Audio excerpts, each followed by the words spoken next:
दोनों सही। बोलेगा। रिकॉर्डिंग का मैसेज पे और स्क्रीन शेयर। यस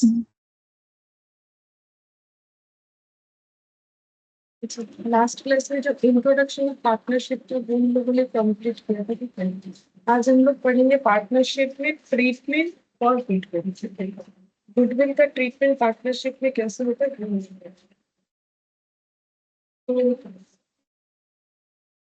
रीडिंग करेंगे treatment of goodwill in partnership.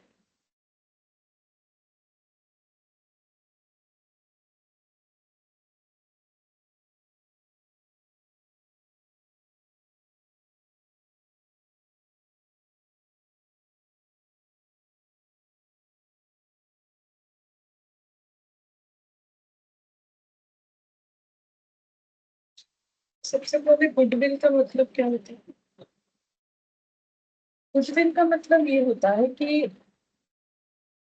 Basically से बोला जाए तो अच्छा नाम, ठीक है, अच्छा रेपुटेशन, ठीक है। रेपुटेशन बेसिकली गुडविल को सब कोई रेपुटेशन ही बोलते हैं, लेकिन हमें यहाँ पर गुडविल को मॉनिटरी टर्म में वैल्यू करना है, ठीक है। सिर्फ रेपुटेशन बोलने से नहीं चलेगा, क्योंकि हमें तो अकाउंट्स में रिकॉर्ड करना है और रिकॉर्ड वही सारे चीज होते हैं जिसका कुछ मॉनिटरी वैल्यू होता है, ठीक है। तो नॉर्मली गुडविल जो है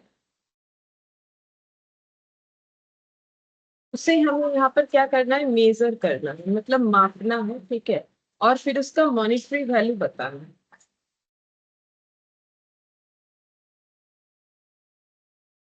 कितना होगा, ठीक है। मतलब रुपीज में गुडविल का वैल्यूएशन हमें बताना है कि कितना होगा। तो गुडविल का जो है, गुडविल कैसे बन सकता है, किसी का रेपुटेशन कैसे अच्छा हो सकता है, तो अब ये बिजनेस के रेस्पेक्ट में होगा, ठीक है। जैसे अगर कोई हार्ड वर्क करेगा,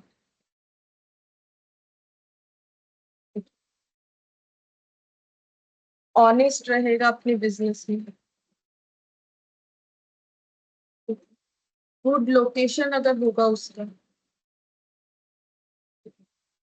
एक्चुअली यहाँ पर गुडविल का मतलब बिजनेस में ये हो गया कि अगर सेम सेक्टर में काम करने के बाद भी अगर कोई ऑर्गेनाइजेशन दूसरे ऑर्गेनाइजेशन से ज्यादा अर्निंग करता है, ठीक है। मतलब सपोज कि ये है ए लिमिटेड कंपनी, ठीक है, ये है बी लिमिटेड कंपनी।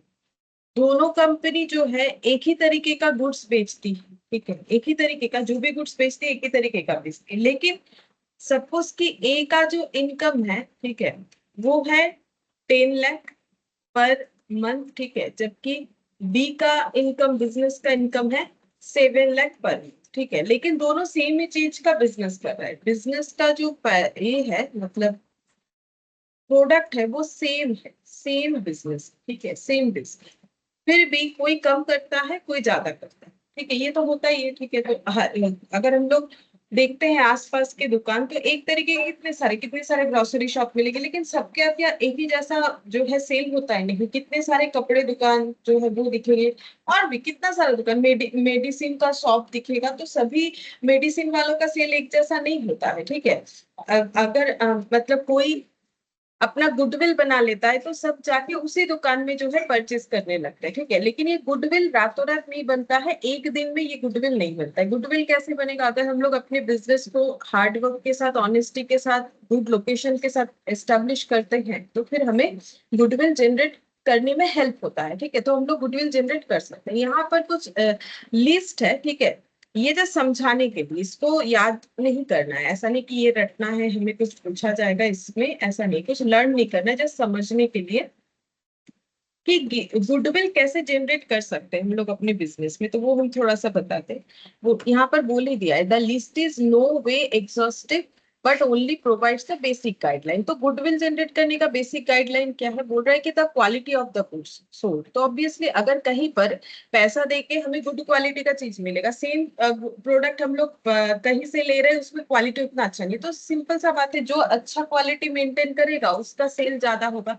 तो उसका सेल ज्यादा होगा तो बाकी लोगों से उसका सेल, मतलब वही हो गया ना। अगर ए लिमिटेड गुड क्वालिटी का प्रोडक्ट, सेम बिजनेस है, लेकिन ए का प्रोडक्ट क्वालिटी बी से बहुत ज्यादा अच्छा है, ठीक है, तो सभी कस्टमर ए के पास जाएंगे, तो फिर सेम बिजनेस में काम करने के बाद भी ए का इनकम ऑब्वियसली ज्यादा होगा, क्योंकि ज्यादा कस्टमर ए जो है वो अट्रैक्ट कर लेगा।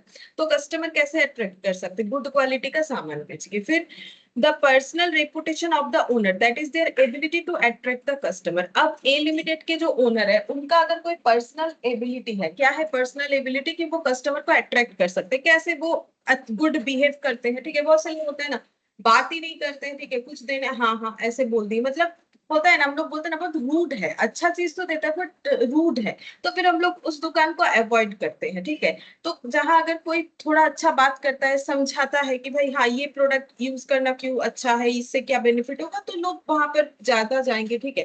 तो वही अपना अगर कोई पर्सनल रेपुटेशन है, अगर हमारे पास कोई ऐसा कोई कस्टमर अट्रैक्ट करने का इनबिल्ट एबिलिटी है, तो भी जो है हम लोग कस्टमर ज्यादा अट्रैक्ट कर सकते हैं, इससे हमारा गुडविल बनेगा। गुडविल का मतलब और कुछ नहीं, सेम सेक्टर में रहने के बाद भी, ये देखिए ये 10 लाख पर मंथ कमा रहा है, ये 7 लाख पर मंथ कमा रहा है, बट इनका जो बिजनेस है वो तो सेम ही है, फिर भी इसमें जो फर्क है 3 लाख का, ठीक है, वो 3 लाख का जो फर्क है, अगर इसे इसे और 3 लाख कमाना है ना, तो इसे कैपिटल डालना पड़ेगा, ठीक है, इसे कैपिटल डालना पड़ेगा इस 3 लाख को अर्न करने के लिए, क्योंकि प्रॉफिट अर्न करने के लिए कैपिटल इन्वेस्टमेंट करना पड़ता है। बट इसका बिना कैपिटल मतलब हम ये नहीं बोल रहे कि जीरो कैपिटल का, हम ये बोल रहे हैं कि ये 10 लाख, मान लेते हैं इसने 12 लाख का इन्वेस्टमेंट किया है और 7 लाख कमा रहा है, ये जो है ना, ये 9 लाख के इन्वेस्टमेंट में ये इनकम कमा रहा है, ठीक है। मतलब ये देखो, इसका इसको और अगर कमाना है, इसको अगर इसके जैसा 10 लाख कमाना है, तो इसको और भी कितना देना पड़ेगा,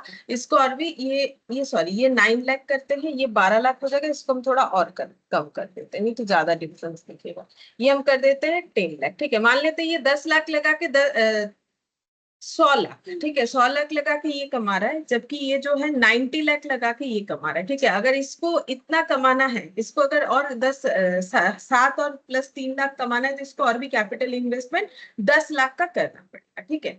मतलब सीधा बात इतना सा है कि सेम सेक्टर में रहने के बाद भी ये ज्यादा कमा रहा है, ये कम कमा रहा है, ठीक है। अब ये ज्यादा कैसे कमा सकता है, वही चीज बोला गया है कि क्या क्या ऑप्शंस होता है कि हम लोग कस्टमर को अट्रैक्ट करें। गुड क्वालिटी का प्रोडक्ट बेच के, ठीक है, अपना कोई अगर पर्सनल रेपुटेशन है उसका यूज करके, लोकेशन, बिजनेस का लोकेशन भी मायने रखता है। अगर हम लोग मार्केट के अंदर है, ठीक है, तो फिर कंजेस्टेड मार्केट एरिया अगर है हमारा लोकेशन बिजनेस का, तो ऑब्वियसली कस्टमर हमें आते जाते मिलेगा, फ्लाइंग कस्टमर्स भी मिलेगा, फिक्स्ड कस्टमर्स भी मिलेगा। लेकिन अगर हम लोग मार्केट से बहुत ज्यादा दूर है, तो हम लोग कितना भी अच्छा प्रोडक्ट बेचे, तो हमारे पास कस्टमर जो है वो कस्टमर बेस हम लोग वो नहीं बना पाएंगे जो मार्केट के अंदर जिनका जो है शॉप है वो जितना कमा सकते हैं। Possession of near monopoly rights, that is main agent of for a particular vehicle like Maruti car, Bajaj scooter etc. मतलब बोल रहा है अगर किसी का मोनोपोली बिजनेस है कि बस वही इंसान ये प्रोडक्ट बेचता है और कोई नहीं बेचता है, ठीक है, अगर किसी का मोनोपोली बिजनेस है, तो फिर उसके लिए वो खुद एक गुडविल है, क्योंकि कोई और तो बेचेगा नहीं, कोई कंपटीटर नहीं, ठीक है, तो ऑटोमेटिकली सारे कस्टमर उसी के पास आएंगे, तो फिर उसका इनकम तो ज्यादा होगा ही, तो गुडविल ऑटोमेटिकली जनरेट होगा मोनोपोली चीजों के लिए।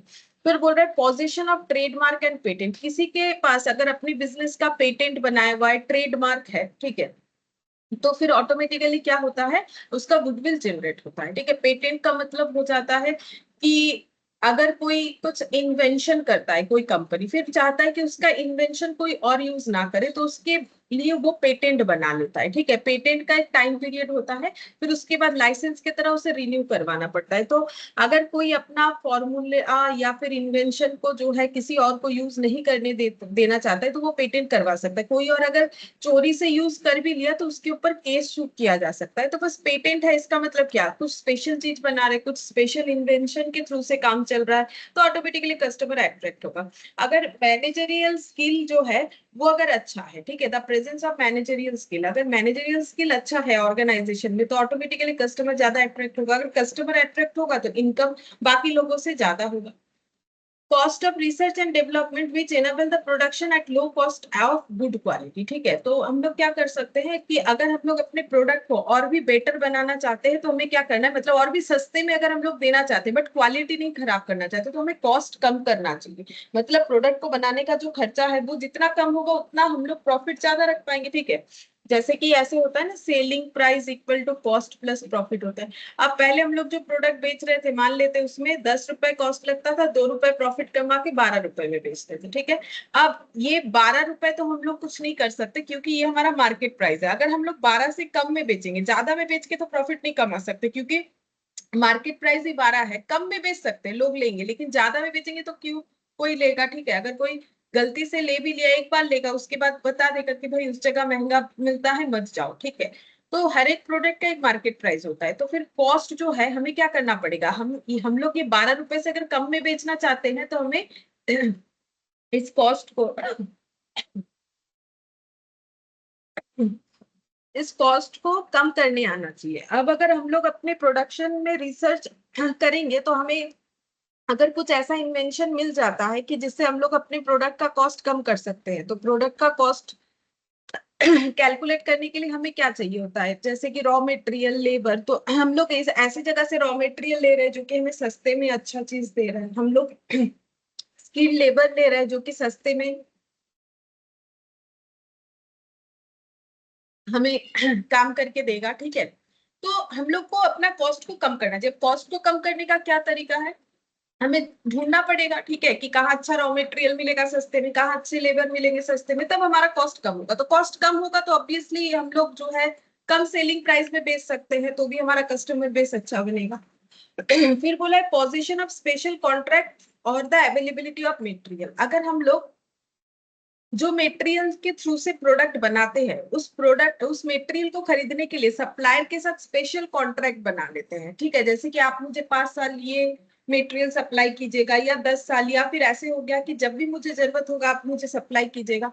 तो अगर किसी के पास पैसा नहीं है, ठीक है, अब इससे क्या प्रूव होता है, अगर कोई एक स्पेशल कॉन्ट्रैक्ट, इस तरीके का कॉन्ट्रैक्ट फॉर मटेरियल, ठीक है, इसमें इन्वॉल्व होता है, इसका मतलब इसका मार्केट में प्रोडक्ट का डिमांड बहुत ज्यादा है, ठीक है। तो इसको प्रोडक्शन करने के लिए हमेशा मटेरियल का रिक्वायरमेंट है। तो वही बोल रहा है कि पोजीशन ऑफ स्पेशल कॉन्ट्रैक्ट, अगर कोई स्पेशल कॉन्ट्रैक्ट इस तरीके का पोजेस्ट कर रहा है जहां पर मटेरियल अवेलेबिलिटी को लेके जो है कॉन्ट्रैक्ट हो रहा है सप्लायर के साथ, तो ऑटोमेटिकली उसका बिजनेस का जो कस्टमर बेस है वो काफी अच्छा है, प्रोडक्ट डिमांड काफी अच्छा है। तो इसका मतलब वो बाकी लोगों से ज्यादा कमाएगा, तो गुडविल जनरेट करेगा, ठीक है। तो बेसिकली ये सब जो है कुछ पॉइंट्स होता है जिसके थ्रू से हम लोग अपने बिजनेस में गुडविल को जनरेट कर सकते हैं, ठीक है। बाकी गुडविल क्या है, गुडविल जो है ये मनीटरी टर्म में अगर देखा जाए, तो ये देखो, ये 10 लाख कमाता है, ये 7 लाख कमाता है, ठीक है। तो ये जो 3 लाख एक्स्ट्रा कमाता है ना, यही इसका गुडविल के कारण है, ठीक है। 3 लाख जो एक्स्ट्रा कमाता है, ये गुडविल के कारण है। बाकी लोगों को इसके जैसे कमाने के लिए क्या करना पड़ेगा, इससे ज्यादा मेहनत करना पड़ेगा, ठीक है। ज्यादा मेहनत, ज्यादा पैसे का इन्वॉल्वमेंट भी करना पड़ेगा। तो अब थोड़ा सा गुडविल का हम डेफिनेशन लिखवा देंगे। गुडविल का मतलब है, इट मीन्स गुड नेम और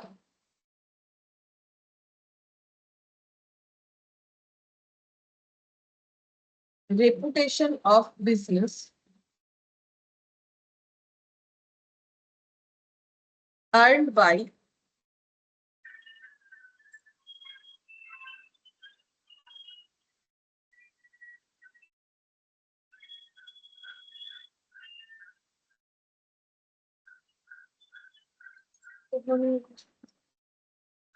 Good morning, ma'am.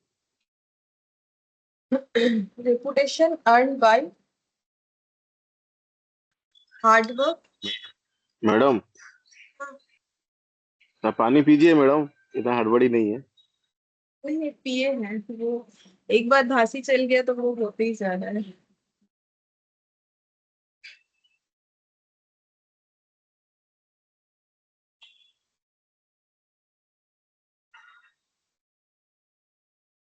तो बोल रहा है इट मीन्स गुड नेम और reputation of business earned bye hard work, honesty of partner, ठीक है। तो हम लोग यहाँ पर पार्टनरशिप का गुडविल पढ़ेंगे। तो पार्टनरशिप में कोई गुडविल कैसे जनरेट कर सकता है, गुडविल का मतलब होता है normally good name, reputation business sector में, ठीक है, जो कि पार्टनर अपने हार्डवर्क और ऑनेस्टी से अर्न कर सकता है।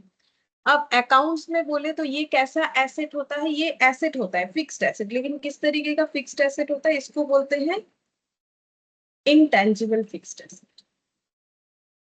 Intangible fixed asset. Intangible asset का मतलब होता है जिस चीज को हम लोग टच नहीं कर सकते, जिस चीज को हम लोग देख नहीं सकते, ठीक है। जैसे फिक्स्ड एसेट तो हमारा टेबल भी होता है, चेयर भी होता है, बिल्डिंग भी होता है, लैंड भी होता है, लेकिन वो सब हमें दिखता है, उसको हम लोग टच भी कर सकते हैं। लेकिन गुडविल क्या है, ये तो रेपुटेशन है, रेपुटेशन थोड़ी ना हमें दिखता है, ठीक है, वो तो फील होता है, ना तो हम लोग उसे देख सकते हैं, ना तो हम लोग उसे टच कर सकते हैं, इनविजिबल है। तो ऐसे एसेट को अकाउंट्स में बोला जाता है इंटेंजिबल एसेट, ठीक है। अच्छा, अब इस पे एक रूल्स होता है एस 26 के according, it is recorded in the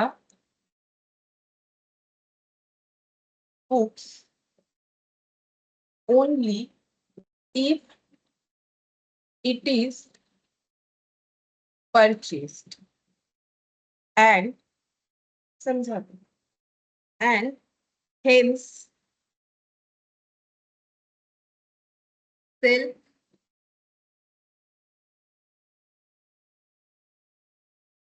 generated goodwill is not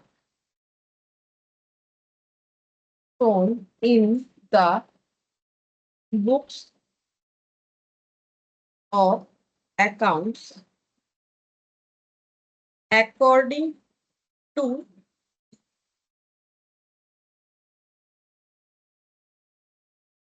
AS 26, ठीक है। तो ये गुडविल को हमें क्या करना है, हम लोग अभी यहाँ पर सीखेंगे क्या कि गुडविल को अपने बुक्स ऑफ अकाउंट्स में कैसे रिकॉर्ड किया जाता है, ठीक है। तो गुडविल जो है ये हम लोग एक ही बार मतलब कब रिकॉर्ड कर सकते हैं, अगर हम लोगों ने किसी से गुडविल परचेस किया है। किसी से गुडविल परचेस करने का मतलब क्या होता है, जिससे गुडविल परचेस करने का मतलब हम एक एग्जाम्पल से समझाते हैं। एक पहले एग्जाम्पल लेते हैं, तो किसी से गुडविल परचेस करने का मतलब क्या होता है, क्या ये भी परचेस किया जा सकता है? हाँ, किया जा सकता है, ठीक है। एक कंपनी है ए लिमिटेड जो कि अपना बिजनेस सेल करना चाहती है, एक कंपनी है बी लिमिटेड, ठीक है, जो ए का बिजनेस परचेस करेगी, ठीक है। ए लिमिटेड सेल करना चाहता है बिजनेस, और उसी बिजनेस को बी लिमिटेड परचेस करना चाहता है, ठीक है। अच्छा, अब ए लिमिटेड का जो बिजनेस है उसका नेट वर्थ है 1,40,000, ठीक है। अब ये नेट वर्थ जो है इसको अलग तरीके से भी लिखा जाता है, वो भी हम दिखा देते हैं, यहाँ पर एग्जाम्पल में वो लैंग्वेज यूज किया है ये। There is a small book business owned by a firm. Its net worth, that is asset minus liabilities, 1,40,000। अच्छा, डायरेक्टली नेट वर्थ ही बताया, ठीक है, कोई बात नहीं।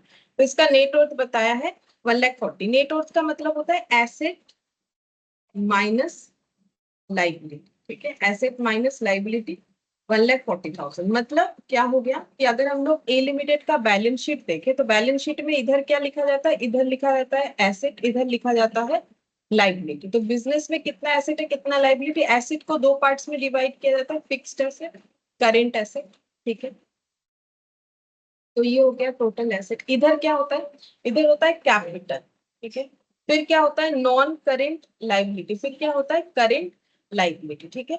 ये हो जाता है टोटल लाइबिलिटी। अच्छा, अब यहाँ पर एसेट माइनस लाइबिलिटी का मतलब क्या होगा, एसेट मतलब टोटल एसेट, मतलब इसमें क्या इंक्लूड हो जाएगा, फिक्स्ड एसेट और करेंट एसेट। अगर ए लिमिटेड का जितना भी टोटल एसेट है उससे जब ये लाइबिलिटी, लाइबिलिटी मतलब इसका बात हो रहा है, ठीक है, ये माइनस का बात हो रहा है, क्लियरली नहीं बोला है बट हम बता दे रहे हैं कि ये होता है, इसको हम लोग बोलते हैं एक्सटर्नल लाइबिलिटी, ठीक है। ये बाहर वाले को पे करना होता है, एक्सटर्नल लाइबिलिटी। इसमें क्या क्या आता है, जैसे कि क्रेडिटर आ जाएगा, लोन आ जाएगा, ये सब। लेकिन कैपिटल, कैपिटल भी लाइबिलिटी होता है। कैपिटल क्या होता है, जो बिजनेस करते मैडम वक्त हम लोग, मैडम थोड़ा स्लोली मैडम, स्पीड हो जाए। अच्छा ठीक है। ये जो है ये एक्चुअली संजीत जी बेसिक है, हम आपके लिए थोड़ा सा एक्स्ट्रा बता दे रहे हैं। ये वाला, ये कैपिटल लाइबिलिटी, ठीक है। देखिए, तो ये जो है कैपिटल, ये कैपिटल जो है ना, ये बिजनेस में इंट्रोड्यूस किया जाता है। कौन इंट्रोड्यूस करता है, ओनर, जब बिजनेस स्टार्ट करता है, ठीक है। तो ये जो कैपिटल है, अगर ये किसी को पे नहीं करना होता है, इसको हम लोग बोलते हैं ओनर्स कैपिटल। लिखने का जरूरत नहीं होता है ओनर्स का, बट ओनर्स कैपिटल बोलते हैं, ये कैपिटल किसी को पे नहीं करना होता है, मतलब ये लाइबिलिटी है लेकिन ये किसी को पे नहीं करना होता है, ठीक है। ये मेरा खुद का पैसा है, जब हम बिजनेस स्टार्ट किए तो मैंने ये पैसा लगाया, ठीक है। अब बिजनेस करेंगे तो एसेट भी बनेगा, लाइबिलिटी भी बनेगा, ठीक है। लाइबिलिटी में जैसे नॉन करेंट लाइबिलिटी है, करेंट लाइबिलिटी या आउटसाइडर। अब करेंट लाइबिलिटी में जैसे क्रेडिटर हो जाएगा, ठीक है। आउटस्टैंडिंग लाइबिलिटीज हो जाएगा, आउटस्टैंडिंग एक्सपेंसेस जो है, सॉरी लाइबिलिटी नहीं, आउटस्टैंडिंग एक्सपेंसेस जो है वो हो जाएगा। नॉन करेंट लाइबिलिटी में जैसे हमारा लॉन्ग टर्म लोन हो जाएगा, इस तरीके का चीज होगा। तो अगर हम लोग अपने बिजनेस के टोटल एसेट से जो भी लाइबिलिटी है वो माइनस कर देते हैं तो हमें क्या मिल जाएगा, क्योंकि ये फॉर्मेट देखने से ही पता चल रहा है, अगर ये दोनों टोटल करके 120 आ रहा है सपोज, और इसका भी टोटल फिर कितना आएगा 120। अब ये अगर 80 है तो ये कितना हो जाएगा 40 हो जाएगा, ठीक है। तो मेरा ओनर्स कैपिटल कितना है 40। तो अगर हम किसी को बिजनेस बेचेंगे तो हम क्या बोलेंगे, मेरा नेट वर्थ, ओनर का कैपिटल कोई बोलते हैं नेट वर्थ, मेरा नेट वर्थ कितना है, मेरा नेट वर्थ है 1,40,000, ठीक है। अब अगर हम किसी को बिजनेस बेचेंगे तो मुझे 1,40,000 का चीज बेचना पड़ेगा अगर मेरा नेटवर्थ 1,40,000 है, कि मेरा बिजनेस का वैल्यू इतना है। लेकिन बी लिमिटेड से ए लिमिटेड कितना पैसा मांग रहा है, परचेज कंसिडरेशन बोलते हैं इसे, कोई भी चीज के बदले जो चाहिए, परचेज कंसिडरेशन है यहाँ पर 1,50,000, ठीक है। मतलब बी लिमिटेड को क्या डिमांड किया गया है 1,50,000। तो बी लिमिटेड ये बिजनेस 1,50,000 से खरीदने वाला है, ठीक है, खरीदेगा, ऐसा ही एग्जाम्पल है, खरीदेगा, लेकिन उसे बदले में 1,40,000 का चीज मिल रहा है। अब बी लिमिटेड ऐसा क्यों करेगा, बी लिमिटेड का तो लॉस है, कितने का लॉस है, एक्स्ट्रा जितना पे कर रहा है। अब बी लिमिटेड ऐसा क्यों करेगा, अगर किसी चीज का दाम जैसे शेयर में भी नहीं होता है, शेयर प्रीमियम में लिस्टिंग नहीं होता है तो लोग वो क्यों खरीदते हैं, जब मुझे पता ही है ये शेयर 10 रुपए का है तो हम उसको 12 रुपए में खरीदेंगे। किसी भी चीज में हम लोग ज्यादा रुपया क्यों लगाएंगे,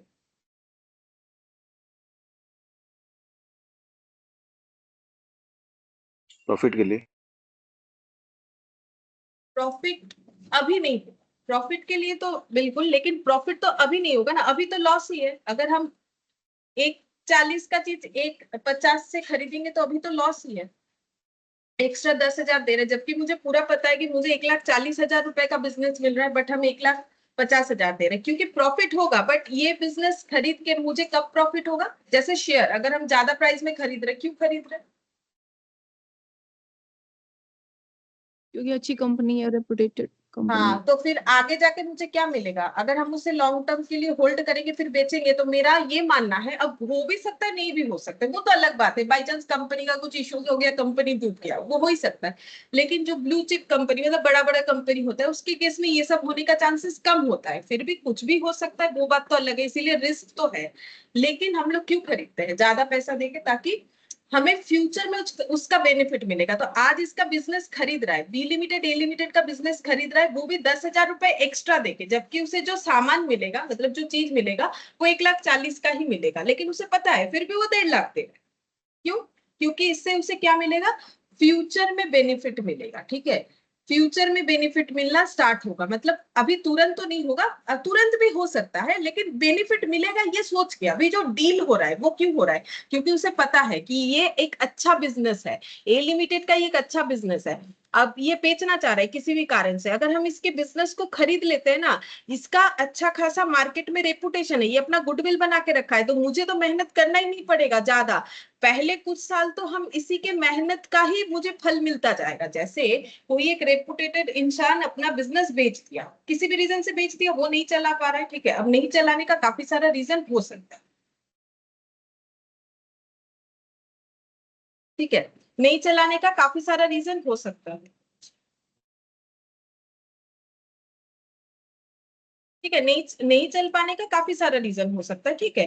तो वो बेचना चाहते हैं, वो तो पर्सनल पॉइंट ऑफ व्यू है ना, चाहे तो अपना बिजनेस बेच सकते हैं, लेकिन इसके बिजनेस में इतना गुडविल है कि बी लिमिटेड जो है इस बिजनेस को जैसे खरीदेगा, ज्यादा कुछ एफर्ट दिए बिना नहीं, सेम उसी बिजनेस से वो अर्निंग करना स्टार्ट कर देगा जो ए लिमिटेड कर रहा था अब तक, ठीक है।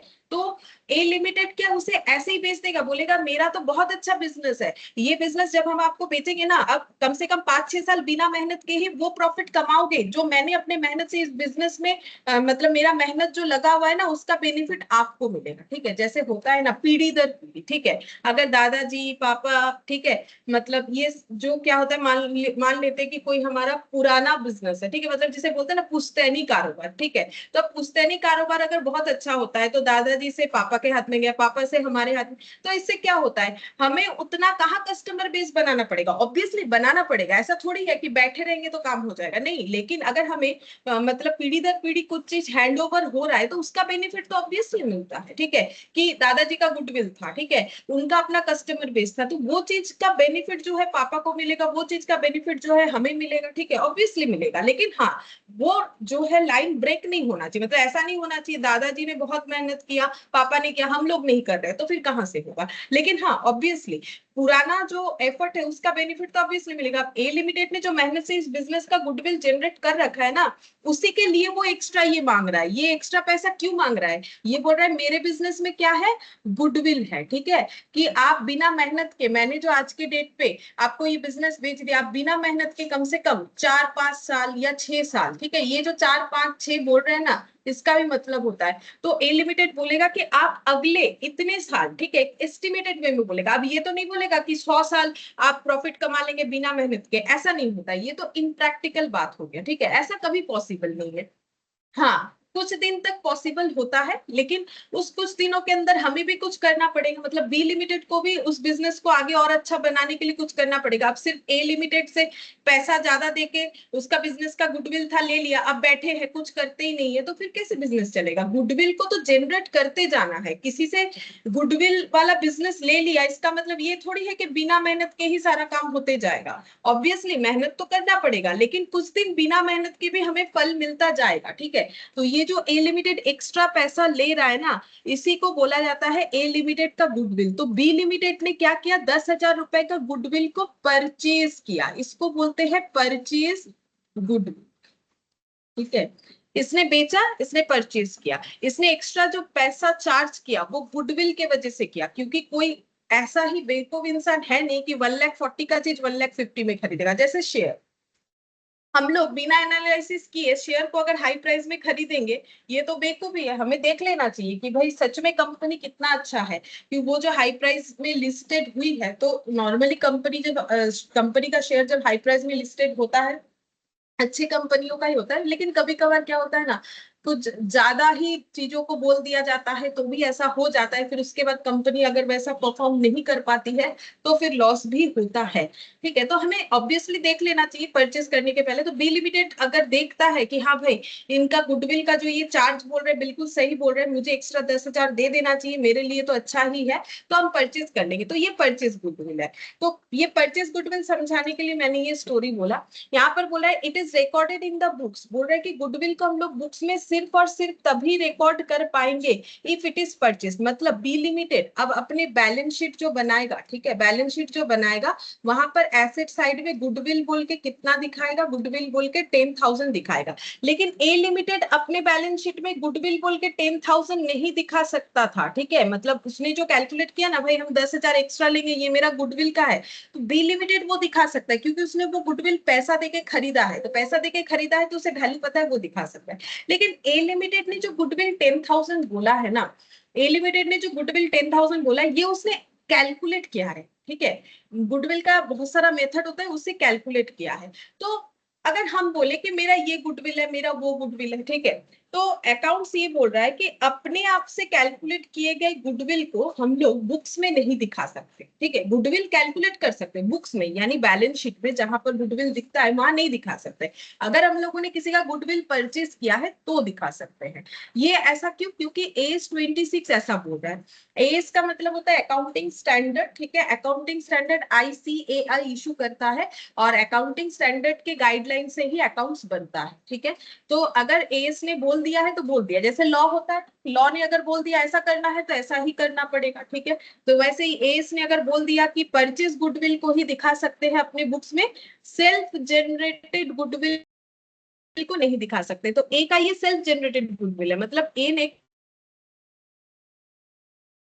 ना बहुत अच्छा गुडविल जनरेट किया है, इसका वैल्यू 10,000 है। हम अपने बिजनेस का वैल्यू 1,50,000 लगाएंगे, भले ही हम बी को 1,40,000 का चीज देंगे, लेकिन हम 1,50,000 लेंगे, उससे कम में नहीं बेचेंगे। मतलब गुडविल क्या है, उसका सेल्फ जनरेटेड गुडविल है 10,000। बट ये चीज वो अपने बुक्स में नहीं दिखा सकता, is not shown in the books of accounts according to AS 26। तो AS 26 यही बोला है कि अगर गुडविल को बुक्स में दिखाना है तो परचेस गुडविल है तो ही दिखा सकते हैं, अगर परचेस गुडविल नहीं है तो नहीं दिखा सकते। ठीक है, अच्छा अब नेक्स्ट आ जाते हैं वैल्यूएशन ऑफ गुडविल। ठीक है, कब कब होता है, व्हेन टू वैल्यू गुडविल, हम लोग गुडविल को कब वैल्यू करेंगे। तो हम लोग तो पार्टनरशिप में ये चीज पढ़ रहे हैं, तो हम पार्टनरशिप के बेसिस में ही बताएंगे, बाकी सब तो हमें चाहिए नहीं। ठीक है, जब एडमिशन होता है पार्टनर का, admission of partner, partnership firm में अगर पार्टनर का एडमिशन होता है तो फिर हम लोग गुडविल का वैल्यूएशन करते हैं। ठीक है, अगर रिटायरमेंट होता है, रिटायरमेंट ऑफ पार्टनर, किसी भी पार्टनर का रिटायरमेंट होता है तो भी हम लोग गुडविल का वैल्यूएशन करते हैं। Death of A partner, death of A partner, एक हो या एक से ज्यादा भी चलेगा। ठीक है, मैंने ए लिख दिया है, डेथ ऑफ ए पार्टनर। ठीक है, फिर रिकंस्टिट्यूशन ऑफ ए पार्टनरशिप,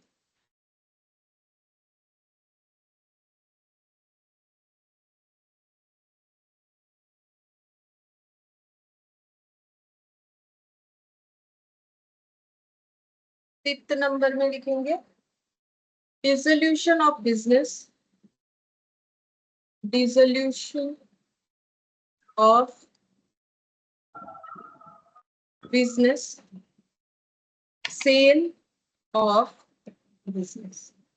ठीक है, जिसमें से हमें ये नहीं चाहिए। ठीक है, क्योंकि ये हमारे पार्टनरशिप का पार्ट है नहीं, फिर भी मैंने लिख दिया।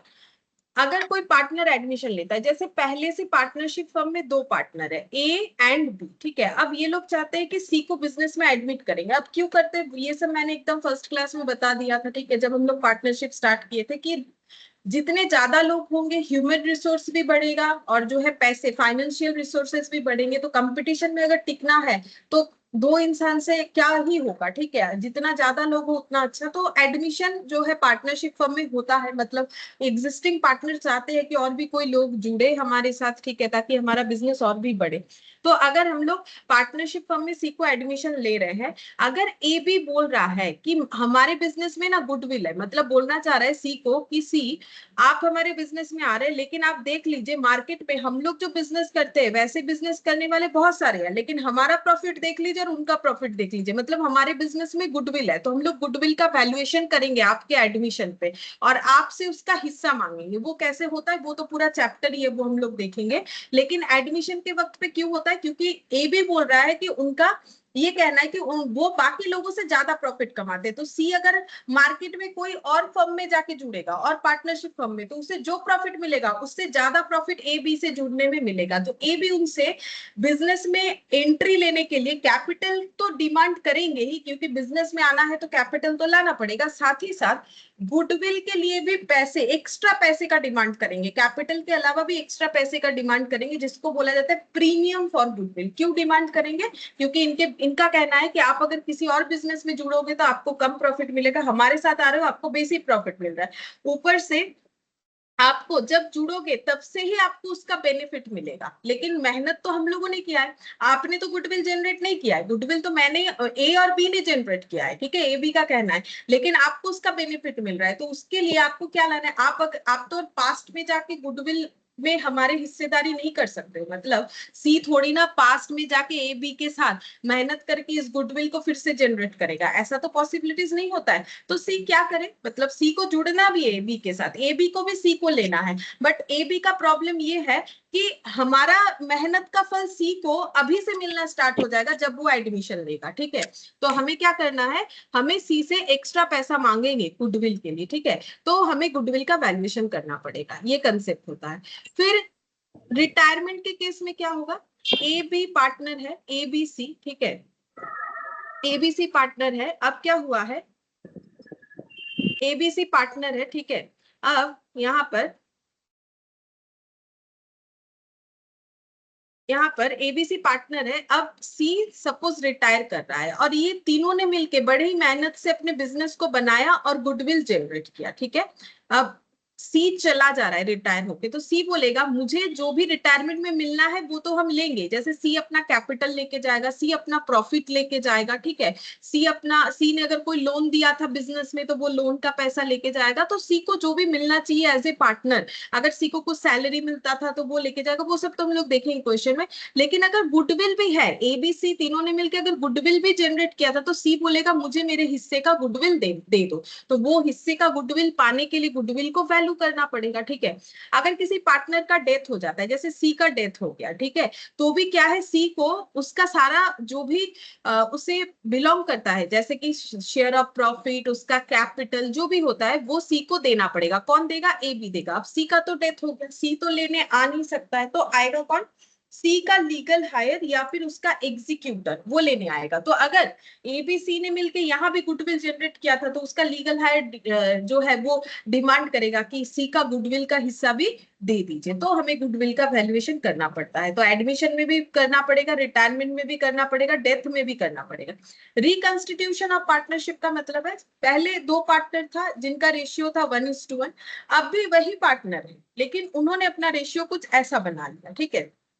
तो बिजनेस में प्रॉफिट शेयरिंग का सिस्टम ही चेंज कर दिया, तो फिर से डीड बनाना पड़ता है, ठीक है, मतलब रिकंस्टिट्यूट करना पड़ता है। और इन्होंने ऐसा क्यों किया, बोला है कि हमारे बिजनेस में ना गुडविल भी है, तो हम लोग अपना प्रॉफिट शेयरिंग को भी चेंज करेंगे और जो है गुडविल का वैल्यूएशन करके वो भी हम लोग अपने अंदर डिवाइड करेंगे, ठीक है। तो भी जो है गुडविल का कैलकुलेशन करना पड़ता है, मतलब वैल्यूएशन करना पड़ता है। और अगर कोई अपना बिजनेस को डिसॉल्व कर दे रहा है और उसके बिजनेस में गुडविल है तो वो उसे वैल्यू करेगा ऑब्वियसली, या फिर सेल करना है तो भी वैल्यू करेगा, तभी ना किसी को बोल सकेगा कि हम एक्स्ट्रा पैसा लेंगे, जो ये वाला स्टोरी था सेल वाला, ठीक है। तो हम लोग को यहाँ पर ये नॉर्मली 5 जो पॉइंट्स है इस पे ही क्वेश्चंस आएंगे। ये सेल वाला हमारे पार्टनरशिप का हिस्सा नहीं है, ठीक है। अच्छा, अब नेक्स्ट यहाँ पर लिखेंगे नीड फॉर वैल्यूएशन। वैल्यूएशन करने का जरूरत क्या है, वैसे मैंने अभी बता भी दिया, फिर हम एक बार लिखवा देते हैं, जो बोला वही लिखवा देते हैं। वैल्यूएशन करने का जरूरत क्या है, वैल्यूएशन करने का जरूरत ये है the need for the valuation of goodwill arise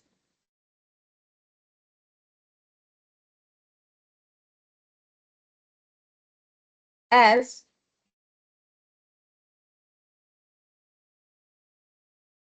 goodwill belongs to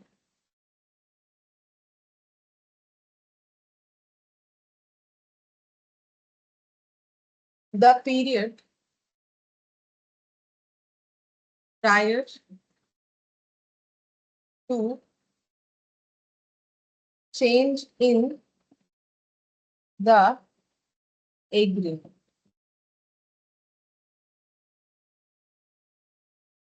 बोल रहे थे need for the valuation of goodwill arise, goodwill का वैल्यूएशन करना कब जरूरत होता है, क्योंकि goodwill belongs to the period prior to the change in the agreement. जैसे कि यहाँ पर हमारा पहले रेशियो 1:1 था, अब हम लोगों ने दूसरा रेशियो बनाया, तो जब हम लोग नया एग्रीमेंट बना रहे हैं, ठीक है, ये वाले केस में बोल रहे हैं ए बी का 1:1 था, ठीक है, अब ए बी का 2:3 हो गया, तो न्यू एग्रीमेंट बनेगा। अब गुडविल कब जनरेट हुआ था, यहाँ, ठीक है। तो जब भी नया कोई एग्रीमेंट होने के पहले का गुडविल जनरेट हो रखा है तो फिर गुडविल का वैल्यूएशन करना ऑलवेज जरूरी है। जैसे ए बी के साथ सी का एडमिशन हुआ तो ए बी ने गुडविल जनरेट किया था, तो वो भी वैल्यूएशन करेंगे अपने गुडविल का, ठीक है।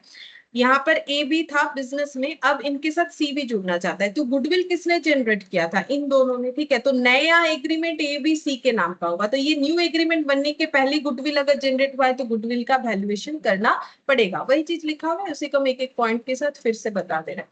रिटायरमेंट ऑफ पार्टनर, तो ए बी सी था, ठीक है, ये तीनों का एग्रीमेंट बना हुआ था, अब सी चला जाएगा, सी चला जाएगा तो ए बी बचेगा, तो फिर से नया एग्रीमेंट होगा। ये नया एग्रीमेंट होने के पहले गुडविल जनरेट हुआ है, तीनों ने किया, इन तीनों ने किया है, तो गुडविल का वैल्यू करना पड़ेगा। डेथ के केस में भी वैसा, ये सी का रिटायरमेंट है, ये डेथ है, तो ये अलग और कुछ नहीं है बताने वाला, ठीक है। और डिसोल्यूशन, अगर बिजनेस बंद हो रहा है, पहले दो पार्टनर कर रहे थे, तीन पार्टनर जो भी, और बिजनेस ही बंद हो जा रहा है, तो फिर गुडविल है तो गुडविल का वैल्यूएशन करेंगे, नहीं तो गुडविल को कैलकुलेट अगर नहीं करेंगे तो पता कैसे चलेगा कि किसी को, अगर हम लोग बिजनेस जो अगर हम लोग डिसॉल्व कर दे रहे, पूरा पूरा बंद कर दे रहे, तो अगर हमारे बिजनेस में एसेट के तौर पे गुडविल है तो वो हमें पता होना चाहिए, ताकि हम लोग उसको भी क्या कर सके, अगर कोई उसे लेना चाहे तो उसे दे सके। मतलब अगर हमारा बिजनेस डिसॉल्व खुद करने के बाद अगर किसी को बेच भी रहे हैं, ठीक है, तो भी हम लोग क्या करेंगे, अगर गुडविल है तो हम लोग उसे बेच पाएंगे ज्यादा प्राइस में, नहीं तो हमारे लिए लॉस होगा, ठीक है। अच्छा, अब यहाँ पर नेक्स्ट लिखेंगे methods for valuation of goodwill. Goodwill का वैल्यूएशन का जो मेथड्स है वो एवरेज प्रॉफिट मेथड,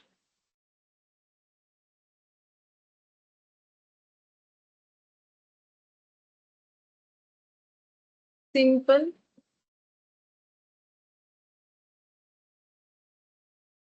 एवरेज और वेटेड एवरेज।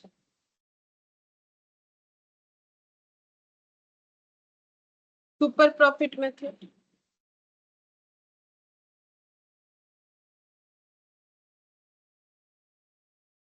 कैपिटलाइजेशन मेथड,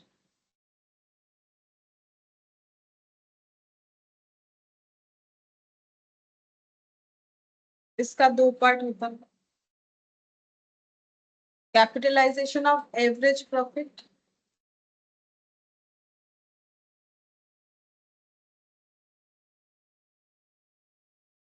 और कैपिटलाइजेशन ऑफ सुपर प्रॉफिट।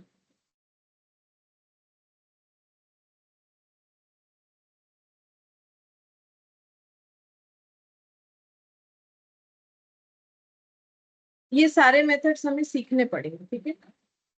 तो सबसे पहले ये वाला हेडिंग करेंगे, simple average method.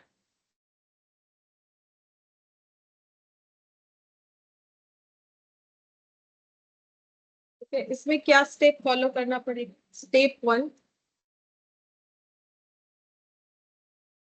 Average profit निकालना पड़ेगा सबसे पहले, अभी लिखना है जस्ट, जो भी स्टेप हम लिख पाएंगे फिर हम बता देंगे कैसे करके ये application. Sum of adjusted profit, अब ये एडजस्टेड प्रॉफिट क्या होता है वो भी बताएंगे, divided by number of year, divided by number of year. फिर step 2, average profit into number of year purchase, ठीक है। अच्छा, अब हम यहाँ पर एडजस्टेड प्रॉफिट जो है वो लिख के दिखाएंगे। ये वाला एडजस्टेड प्रॉफिट कैसे कैलकुलेट होता है, adjusted profit,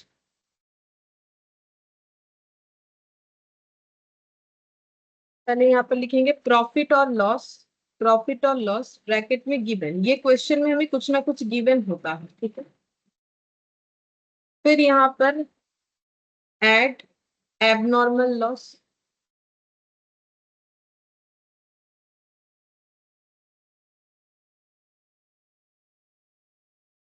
add non recurring expense, non business expense,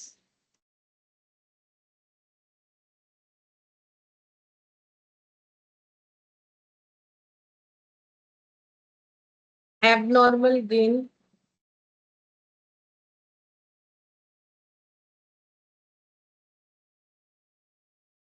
non recurring income,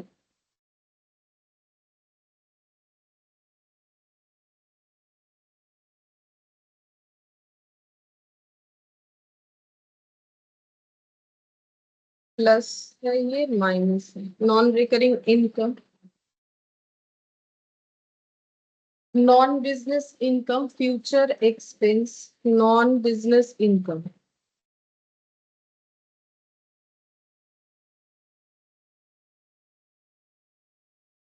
future expense,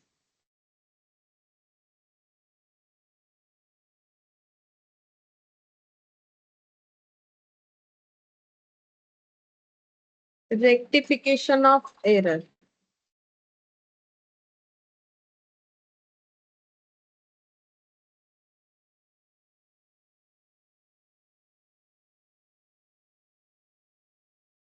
under valuation of closing stock,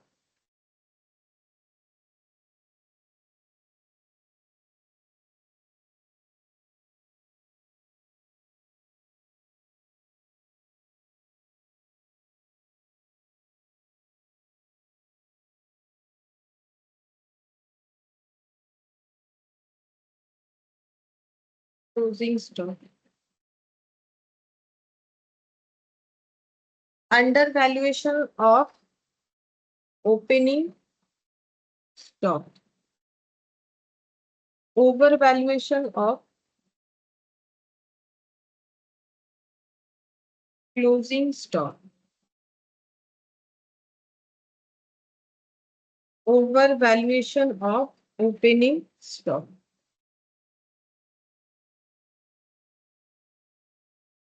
तो ये उल्टा लिख दिया, over valuation of closing stock minus होगा और ये प्लस, एडजस्टेड प्रॉफिट।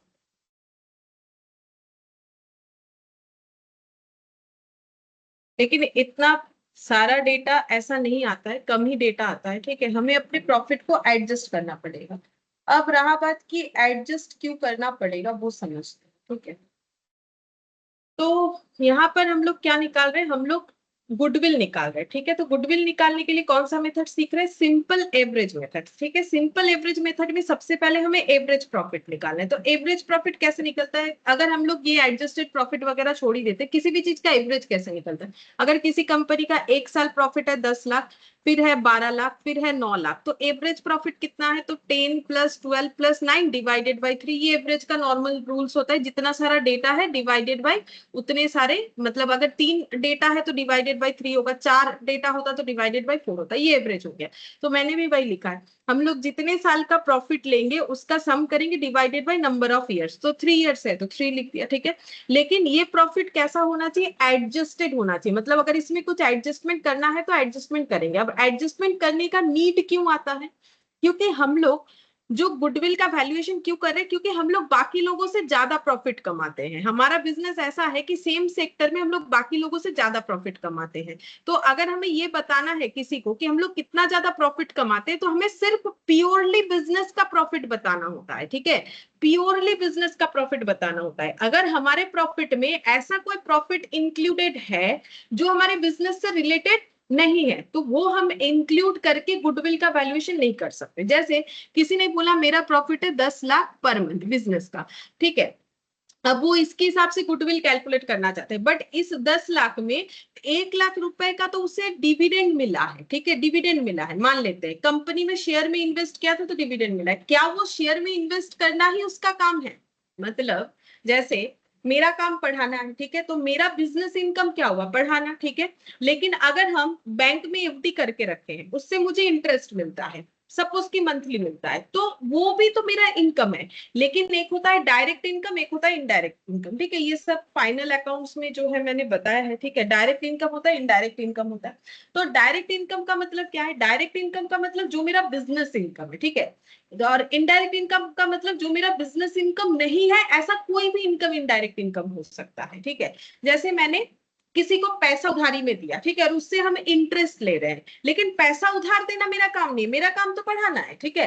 तो वो मेरा क्या हो गया, मेन मेरा पढ़ाने का काम है, मेन मेरा पढ़ाने के काम से जितना प्रॉफिट आता है उसी को हम मेरे बिजनेस का, मतलब मेरा बिजनेस क्या है, पढ़ाना, ठीक है, उसका हम गुडविल बोल सकते हैं। बाकी सारे इनकम को जोड़ के बोलेंगे तो मेरा तो प्रॉफिट, मतलब एक्चुअली मुझे बताना चाहिए मेरे बिजनेस का प्रॉफिट है 9 लाख पर मंथ, हम 10 लाख बता रहे हैं, लेकिन 1 लाख तो डिविडेंड से आता है। डिविडेंड मेरा क्या है, इसको बोलते हैं इनडायरेक्ट इनकम। क्यों? क्योंकि शेयर में इन्वेस्ट करना मेरा काम नहीं है, ठीक है। जैसे सिंपल सा बात है, मैंने किसी को लोन दिया तो लोन देना मेरा काम नहीं है, लोन देना बैंक का काम होता है। अगर बैंक का कोर बिजनेस पूछे तो क्या है, लोन देना, ठीक है, लोन देना ही बैंक का कोर बिजनेस है। तो बैंक अगर लोन दे रहा है तो वो उसका बिजनेस इनकम है, लेकिन अगर हम दे रहे हैं थोड़ी ना वो मेरा बिजनेस इनकम है, लोन देना मेरा काम नहीं। हाँ, अगर कोई इंसान ऐसा ही काम करता है कि भाई वो लोन दे के ही वही उसका मेन बिजनेस है तो हो सकता है, ठीक है। तो देखना पड़ेगा ना क्या क्या चीज किसका मेन बिजनेस है, ठीक है। जो गाड़ी बेचता है, जिसका गाड़ी का शोरूम है, तो वो गाड़ी बेचना ही उसका मेन इनकम है। तो मैंने एक गाड़ी खरीद लिया, अब सोच रहे नया गाड़ी खरीदेंगे, पुराने गाड़ी को बेच दिया, तो वो थोड़ी ना मेरा बिजनेस है। गाड़ी बेचना मेरा बिजनेस नहीं है, वो तो मैंने अपना एसेट बेचा, ठीक है। तो यहाँ पर हमें वही सारी चीजों को अलग करना है कि अगर हमारे बिजनेस के प्रॉफिट या लॉस में हमारा इस तरीके का प्रॉफिट या लॉस इंक्लूडेड है जो हमारे बिजनेस को रिलेट नहीं करता है, तो वो हमें हटा देना पड़ेगा, ठीक है।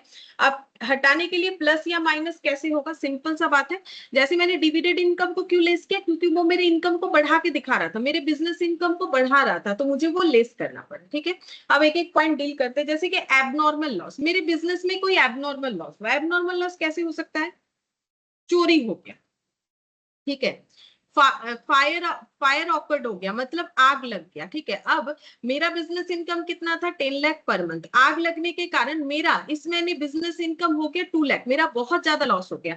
अब अगर हम अपना बिजनेस का प्रॉफिट किसी को बताएंगे तो मुझे क्या बताना चाहिए, ऑब्वियसली मुझे 10 लाख ही बताना चाहिए। हम थोड़ी ना बोलेंगे कि मेरा बिजनेस इनकम 2 लाख है, वो तो इस बार इस सिचुएशन में हुआ, थोड़ी ना हर रोज कहीं आग लगता है या हर रोज किसी के ऑर्गेनाइजेशन में चोरी होता है, ये तो कभी कभार का बात है, ठीक है। तो अगर मुझे किसी को अपना बिजनेस इनकम बताना है तो हम तो बोलेंगे हाँ 10 लाख है, लेकिन इस महीने 2 लाख हुआ क्योंकि वो आग लग गया, तो वो अपने आप ही कैलकुलेट कर लेगा। आग थोड़ी ना रोज लगता है भाई, ये तो 10 लाख ही है, मतलब इनका बिजनेस का इनकम 10 लाख है। अब ये तो एक एक्सीडेंट हो गया, इस वजह से वो जो है 8 लाख कम दिख रहा है। तो अगर एबनॉर्मल लॉस हुआ है तो फिर हमें उस एबनॉर्मल लॉस को ऐड कर देना है। अगर हम लोग एबनॉर्मल लॉस की वजह से अपने प्रॉफिट को कम करके बोल रहे हैं, अगर हम किसी को 10 लाख ही बोल रहे हैं तब तो ठीक है। अगर हम बोल रहे हैं कि मेरा प्रॉफिट 2 लाख है और वैसे तो 10 लाख होता है, क्योंकि 8 लाख का मेरा इस बार का एबनॉर्मल लॉस है, तो मुझे ये ऐड ऑन करके समझ लेना पड़ेगा कि हाँ इसका मतलब बिजनेस का इनकम 10 लाख है, ठीक है। तो ये सारी चीजों को समझ लेना पड़ेगा इस तरीके से। तो अगर एबनॉर्मल लॉस यहाँ पर चार्ज किया हुआ है, ये जो गिवन पॉइंट है ना, इसमें अगर एबनॉर्मल लॉस चार्ज किया हुआ है तो हमें वो ऐड बैक करना पड़ेगा। फिर यहाँ पर क्या लिखा हुआ है, यहाँ दिया हुआ है, देखो नेक्स्ट क्या ऐड किया है, नॉन रिकरिंग एक्सपेंसेस, ठीक है। तो नॉन रिकरिंग एक्सपेंसेस का मतलब क्या हो जाता है, जो एक्सपेंसेस एक ही बार होगा। रिकरिंग का मतलब क्या होता है, जो बार बार होता है। नॉन रिकरिंग का मतलब जो बार बार नहीं होगा, ठीक है। उस तरीके के एक्सपेंसेस को अगर हम लोगों ने अपने इस प्रॉफिट में दिखा के प्रॉफिट को कम कर रखा है, क्योंकि प्रॉफिट में एक्सपेंस अगर चार्ज है, प्रॉफिट में अगर एक्सपेंस चार्ज है तो प्रॉफिट कम दिख रहा होगा, ठीक है। जैसे नॉन रिकरिंग एक्सपेंस, जैसे हम लोग कोई लीगल एक्सपेंस कर रहे हैं, बिजनेस में होता है बहुत सारे रीजन से लीगल एक्सपेंसेस करना पड़ता है, कोई केस हो गया, कोई कुछ खरीदना चाहता है एसेट वगैरह, तो लीगल एक्सपेंसेस हो रहा है, ठीक है।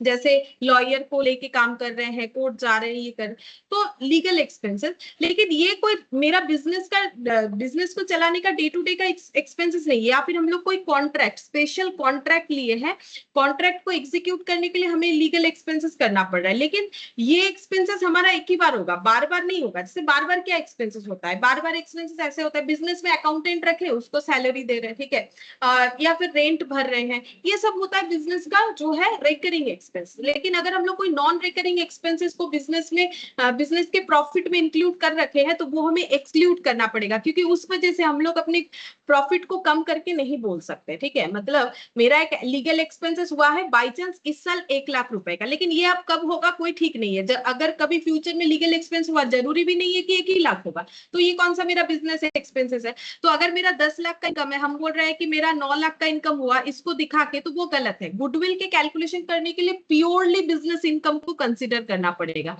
तो किसी तरीके का नॉन रिकरिंग एक्सपेंसेस अगर हम लोगों ने इंक्लूड कर रखा है तो उसे एक्सक्लूड करना पड़ेगा। अब एक्सक्लूड करने का तरीका क्या है, अगर मैंने खर्चे को दिखा रखा है तो प्रॉफिट कम है तो प्रॉफिट ऐड हो जाएगा। तो जिस तरीके की चीजों से प्रॉफिट कम हो रखा है, लॉस से प्रॉफिट कम होगा, एक्सपेंस से प्रॉफिट कम होगा, तो हमें क्या करना पड़ेगा, उसको ऐड बैक करना पड़ेगा।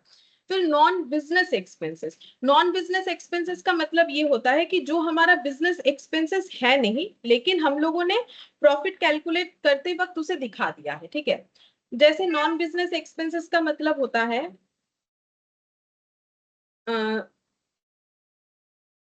बताते हैं एग्जांपल। नॉन बिजनेस एक्सपेंसेस का मतलब जो हमारे बिजनेस से रिलेटेड नहीं है। जैसे मान लेते हैं कि हम लोगों ने शेयर खरीदा, ठीक है। अब शेयर खरीदना हमारा जो है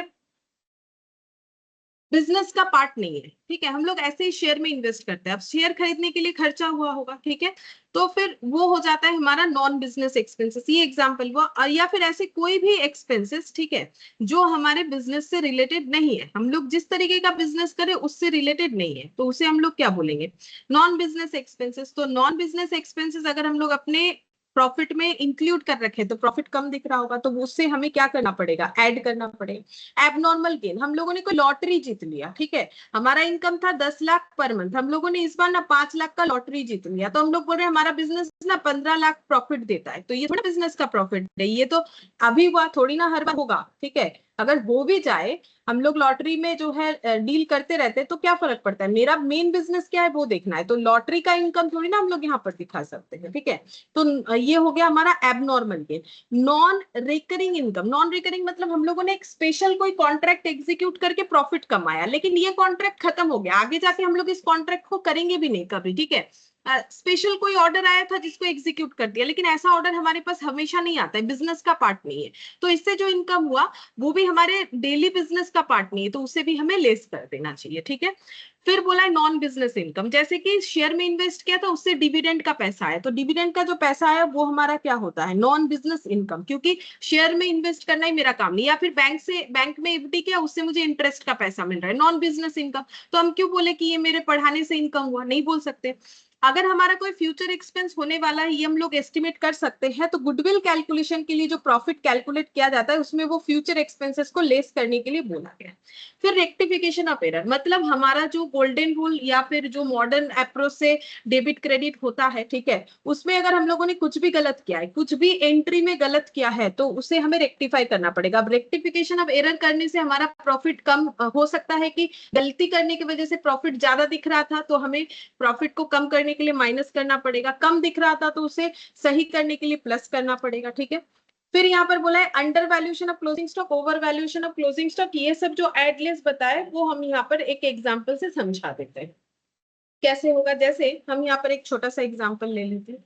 यहाँ पर मैंने एक ट्रेडिंग अकाउंट बना दिया, ये साइड में करेंगे ट्रेडिंग, ठीक है। मैंने यहाँ पर एक ट्रेडिंग अकाउंट बना दिया, यहाँ पर लिख दिया ओपनिंग स्टॉक, मान लेते हैं ऐसे, यहाँ पर 100 लिख दिया ओपनिंग स्टॉक, यहाँ पर मैंने 250 सेल लिख दिया। मैंने 100 रुपए का चीज 250 में बेचा, तो मेरा प्रॉफिट कितना हो गया, 150, ठीक है।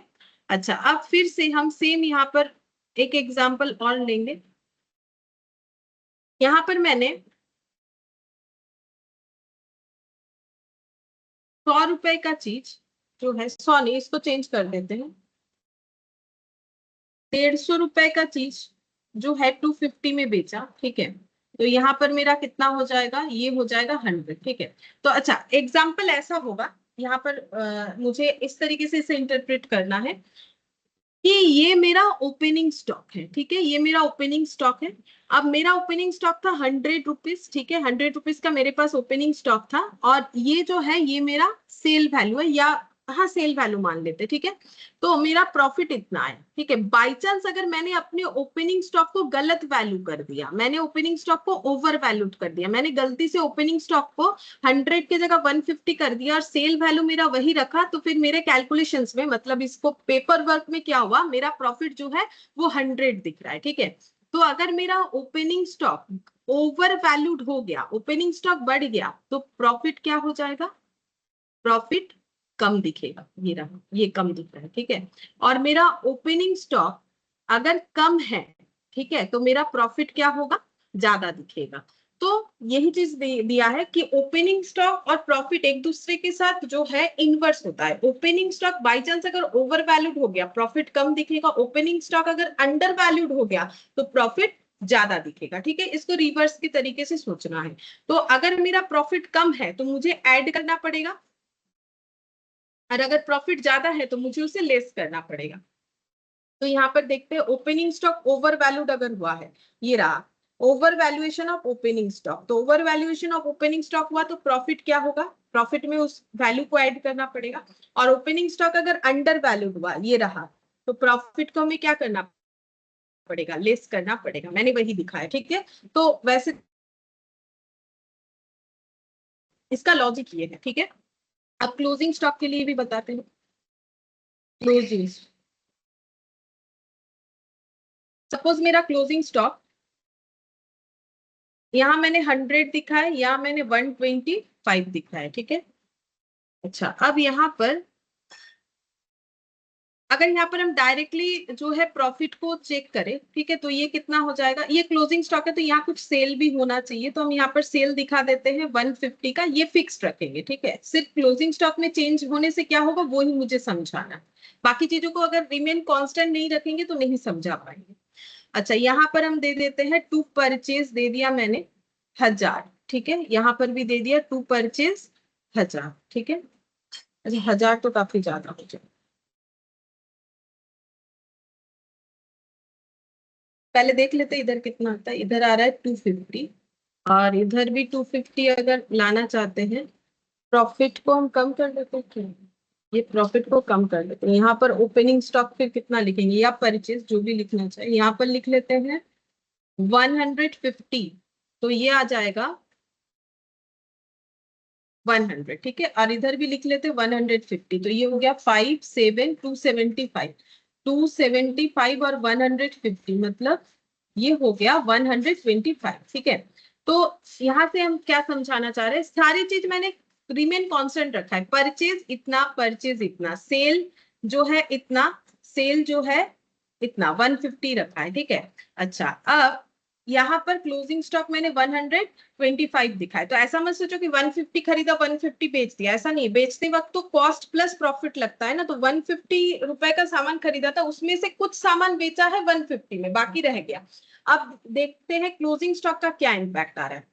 तो जहां पर ये रहा क्लोजिंग स्टॉक, ये इसके नीचे ये वाला लिखेंगे, क्लोजिंग स्टॉक जब 100 है, ठीक है, तो मेरा प्रॉफिट कितना है, 100 है, ठीक है। और क्लोजिंग स्टॉक जब 125 है, प्रॉफिट 125, मतलब क्लोजिंग स्टॉक जैसे ही बढ़ा 100 से 125, तो प्रॉफिट भी क्या हो गया, 100 से 125 हो गया। और क्लोजिंग स्टॉक अगर मेरा कम है तो प्रॉफिट भी मेरा क्या होता है, कम होता है। तो क्लोजिंग स्टॉक और प्रॉफिट में रिलेशन क्या है, प्रोपोर्शनेट है। ओपनिंग स्टॉक और प्रॉफिट में रिलेशन क्या है, इनवर्स का होता है। यहाँ पर रिलेशन क्या होता है, प्रोपोर्शनेट होता है। मतलब सीधा बात ये है कि अगर हम लोग किसी भी रीजन से अपने क्लोजिंग स्टॉक को ज्यादा दिखा देते हैं तो प्रॉफिट ज्यादा दिख जाएगा। तो वो प्रॉफिट तो ज्यादा नहीं दिखा सकते ना, मतलब क्लोजिंग स्टॉक अगर गलती से ओवर वैल्यूड कर चुके हैं तो प्रॉफिट भी ज्यादा हो जाएगा। तो हमें क्या करना पड़ेगा, प्रॉफिट को सही करने के लिए उसे कम करना पड़ेगा। तो ओवर वैल्यूएशन ऑफ अगर क्लोजिंग स्टॉक हो रहा है तो हमें प्रॉफिट लेस करना पड़ेगा।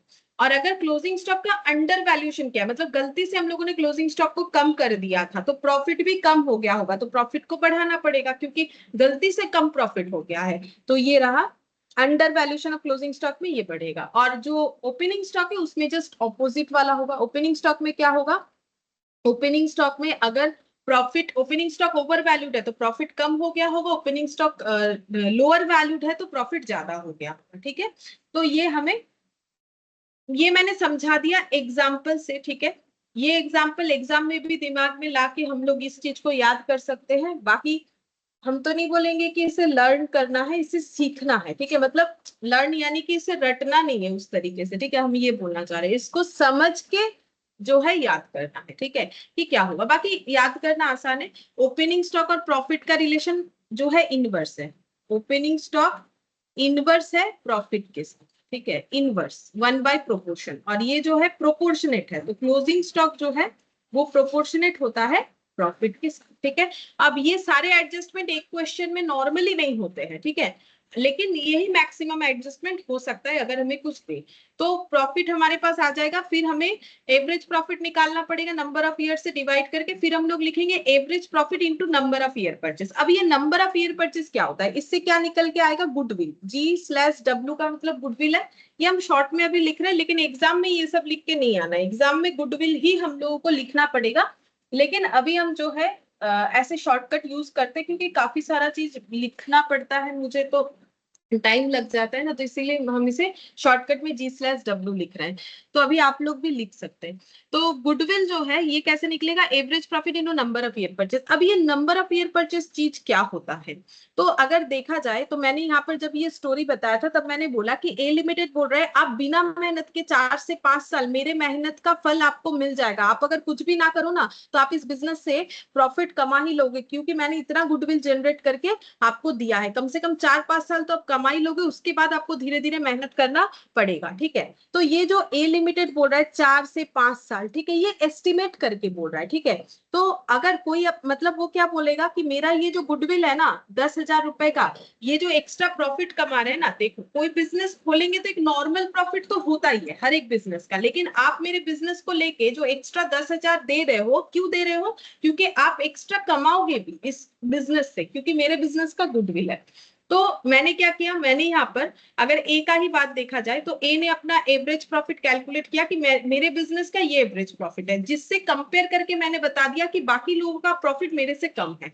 अब आप ये प्रॉफिट आगे फ्यूचर में बिना मेहनत के कितना दिन कमा सकते हो, अब ए बोल रहा है आप 10 साल कमा लोगे, तो एक काम करो, मेरा ये मेहनत का प्रॉफिट का इंटू 10 साल करके जितना वैल्यू आता है हम बोलेंगे यही मेरा गुडविल है, और इसी का पेमेंट आपको करना है, ठीक है। तो यहाँ स्टोरी में तो मैंने जस्ट इसी को गुडविल बता दिया था, ठीक है, यहाँ पर जो मैंने एग्जांपल लिया था, लेकिन ये थोड़ा छोटे तरीके से बताया गया है कि ये जो एक्स्ट्रा है यही गुडविल है। लेकिन अगर कोई इस गुडविल को इस तरीके से बोले कि गुडविल सिर्फ हम ये नहीं बोलेंगे जो मेरा एक्स्ट्रा प्रॉफिट, मैं तुम जो एक्स्ट्रा पे कर रहे हो वो गुडविल है, वो तो है ही, ठीक है, वो तो हो गया वैल्यूएशन के केस में कि एक्स्ट्रा 10,000 रुपए देके हम लोग चीज को खरीद रहे, वो गुडविल है। लेकिन जब प्रॉफिट के बेसिस पे हम लोग वैल्यू करते हैं तब हमें नंबर ऑफ ईयर परचेज भी लगाना पड़ता है।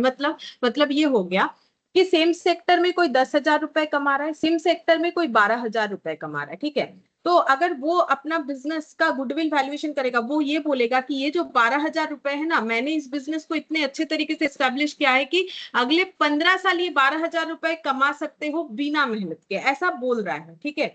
तो वो अपना गुडविल का वैल्यू कैसे करेगा, 12,000 इंटू 15, मतलब बोल रहा है 1,80,000 रुपए आप तो मेरे मेहनत से कमाओगे, ठीक है, तो मुझे दे के जाओ, ठीक है। बात समझने वाला है कि आप जो 12,000 कमाओगे ना, ये एवरेज प्रॉफिट, ये मेरे मेहनत से कमाओगे कितने साल तक, ये 15 साल तक। तो क्या ये 15 साल जो बोल रहा है वो क्या सही बोल रहा है, देखो वो तो अपना एस्टिमेट लगाएगा। ये जो नंबर ऑफ ईयर परचेस है इसका कोई रूल्स नहीं होता, ये नेगोशिएशन किया जाता है। एक्चुअली जब बिजनेस सेल होता है या कोई अपना गुडविल का वैल्यूएशन करता है तो ये नेगोशिएट होता है। नेगोशिएट कौन करता है, सेलर करता है, और पार्टनरशिप के केस में एग्जिस्टिंग पार्टनर करेगा, ठीक है।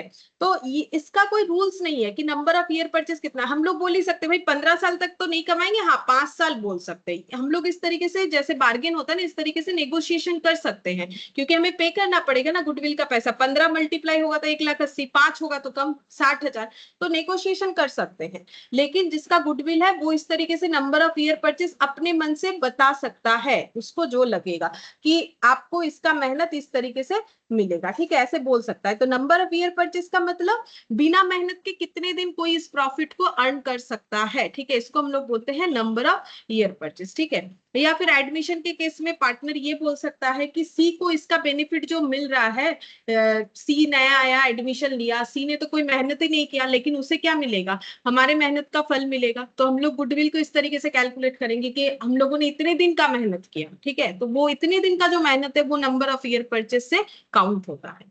तो number of year purchase he language रहता है क्वेश्चन में। तो नंबर ऑफ ईयर परचेस का मतलब कितने सालों के लिए हम लोग उस गुडविल को परचेस कर रहे हैं, मतलब कितने साल का बेनिफिट हमें मिलेगा, इसीलिए लैंग्वेज ऐसा है, नंबर ऑफ ईयर परचेस, ठीक है। अब इस पे क्वेश्चंस देखते हैं पहले।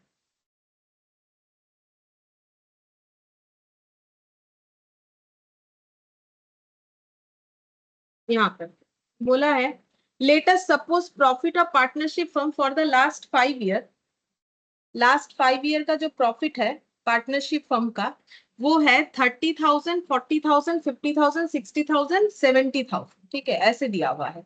अच्छा, फिर बोल रहा है in this case A clear increase rate. अच्छा, मैंने तो वेटेड एवरेज नहीं बताया ना, पहले वाले क्वेश्चन में सिंपल एवरेज नहीं है। चलो हम पहले वेटेड एवरेज एक बार बता देते तभी जाके क्वेश्चन कर सकते हैं।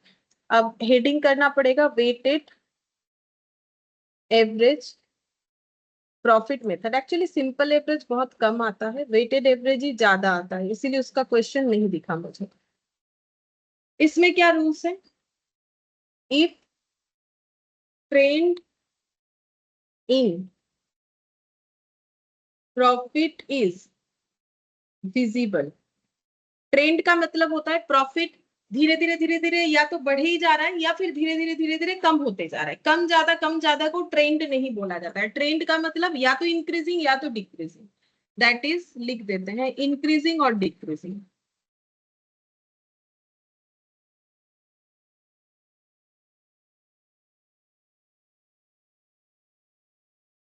then this method is used. Step 1, find adjusted profit, जो मैंने अभी तक समझाया।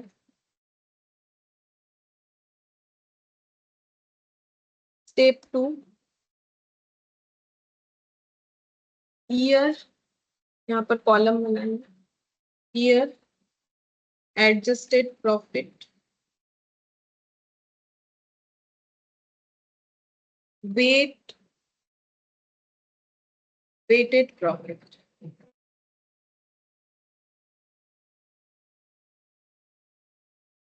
एग्जाम्पल के तौर पे मैंने 3 साल लिया, ईयर 1, ईयर 2, ईयर 3, प्रॉफिट दे देगा क्वेश्चन में। वेटेज हम लोग खुद से लगाएंगे,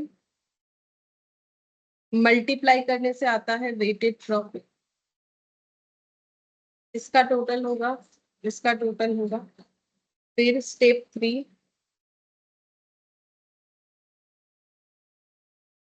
weighted average profit equal to WAP लिख दिया, weighted average profit equal to weighted profit, ये वाला weighted profit divided by weight, ठीक है, divided by weight. Weighted profit ये समेशन है, स्टैटिस्टिक्स में यूज होता है, सम का साइन होता है, समेशन ऑफ वेटेड प्रॉफिट मतलब इसका टोटल और इसका टोटल डिवाइड करने से वेटेड एवरेज प्रॉफिट आ जाएगा।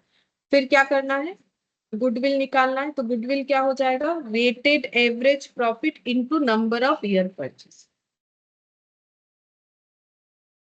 सेम सिस्टम है जैसे सिंपल प्रॉफिट मेथड में है वैसे ही, ठीक है। सिंपल प्रॉफिट मेथड जो है, सिंपल एवरेज प्रॉफिट मेथड है, वैसे ही होगा, बट यहाँ पर वेट करके एवरेज करना पड़ेगा। तो अभी ये क्वेश्चन नहीं आएगा तो नहीं समझ में आएगा कैसे कैलकुलेशन होता है। तो यहाँ पर हम ये क्वेश्चन पूछ रहे हैं कि लास्ट 5 ईयर्स में प्रॉफिट है 30,000, 40,000, 50,000, 60,000, 70,000, ठीक है। तो यहाँ पर हमें अगर एवरेज प्रॉफिट मेथड यूज करने बोला है तो कौन सा प्रॉफिट मेथड यूज करेंगे, सिंपल या फिर वेटेड एवरेज, कौन सा यूज करना है? गुडविल कैलकुलेट करना है। ये एग्जांपल हम जस्ट रीड करके बता दे रहे हैं कि गुडविल कैलकुलेट करने बोला है एवरेज प्रॉफिट मेथड से। तो हम लोग ये प्रॉफिट देखते ही क्या डिसाइड करेंगे, सिंपल एवरेज मेथड से करें कि वेटेड एवरेज मेथड से? सिंपल मेथड से, ईयर नहीं दिया है ना वेटेड। मेथड कौन सा उसके लिए, तो ये लाइन है आपको बस, ईयर के साथ क्या रिलेशन, अभी तो बताया। वेटेड एवरेज, वेटेड एवरेज होगा ना, ट्रेंड है ना, कौन सा ट्रेंड है ये? इंक्रीजिंग ट्रेंड है। हाँ, इंक्रीजिंग ट्रेंड है तभी होगा, इंक्रीजिंग या डिक्रीजिंग कुछ भी हो हमें वेटेड एवरेज यूज करना। अच्छा, तो हम लोग अब प्रॉफिट कैलकुलेट करते हैं। सबसे पहले हमें क्या निकालना है, वेटेड एवरेज मेथड में हमें निकालना है वेटेड एवरेज प्रॉफिट। तो एडजस्ट करने का जरूरत नहीं, छोटा सा ही क्वेश्चन है, हमें एडजस्टमेंट लायक कोई भी पॉइंट दिया ही नहीं है। तो सबसे पहले हम लोग निकालेंगे वेटेड एवरेज प्रॉफिट। तो वो कैसे निकलेगा, वेट लगा के करना पड़ेगा। अच्छा, ऐसे करेंगे, ईयर प्रॉफिट वेट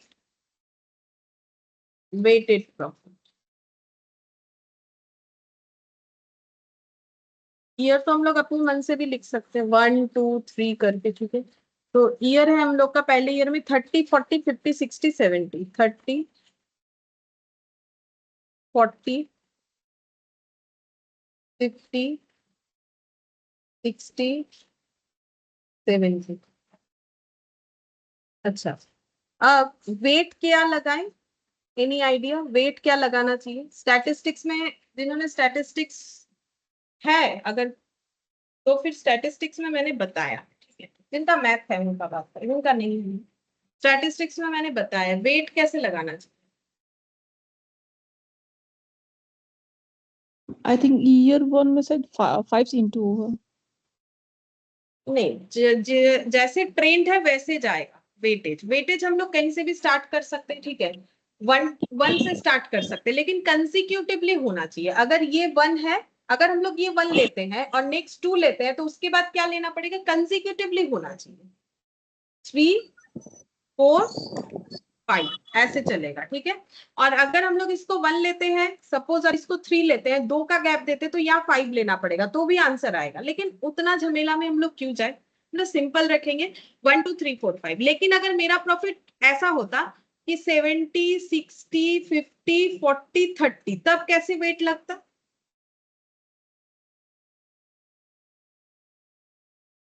तब रिवर्सली लगता है। हाँ, तब रिवर्सली लगता है, ठीक है, तब रिवर्सली लगेगा 5 4 3 2 1, ठीक है। इसका रीजन यही है सिंपल, कि पहले साल 30,000 कम दिख रहा है, नेक्स्ट ईयर 40,000 ज्यादा दिख रहा है, ठीक है। तो नेक्स्ट ईयर जो है 40,000, मतलब ये एक्चुअली देखो, ये ईयर 1 का प्रॉफिट है। ये जो है ईयर टू का मतलब ईयर 1 प्लस ईयर 1 बोल सकते हैं, मतलब पहला साल, एक साल, ठीक है। फिर दूसरा साल का मतलब क्या होता है? दूसरे साल का जब हम लोग प्रॉफिट काउंट करते हैं, तो पहले साल का एंड दूसरे साल का, 2 साल का प्रॉफिट का मतलब क्या हो गया? This one and this one, मतलब यहाँ पर 2 ईयर 1, यहाँ पर 3 ईयर 1 आ जाएगा। मतलब हम बोल रहे हैं इस तरीके से, ये ड्रॉ देखने से समझ में आ जाएगा। तो this one this one this one मिला के तो 3 ईयर्स होगा ना। तो अगर हम इसे ईयर 1 से ही बताना चाहे, तो इसीलिए ये 1 होता है, ये 2 होता है, ये 3 होता है।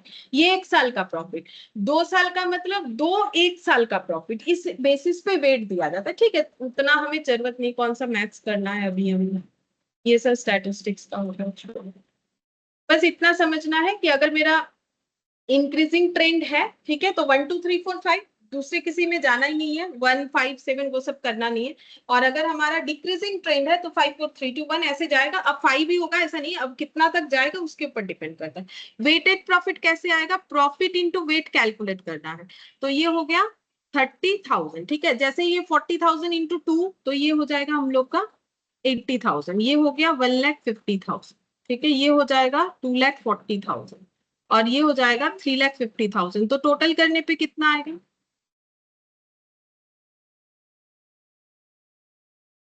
और यहाँ पर टोटल करने पे कितना आएगा, ये हम कर रहे हैं। 2 + 1 3 3 6 + 4 10 15, और ये कितना हो जाएगा? 3 लाख 4 लाख 8,50,000। अब यहाँ पर निकालेंगे वेटेड एवरेज प्रॉफिट। तो एवरेज प्रॉफिट कैसे निकाला जाता है? टोटल ऑफ प्रॉफिट, ठीक है, डिवाइडेड बाय क्या होता है?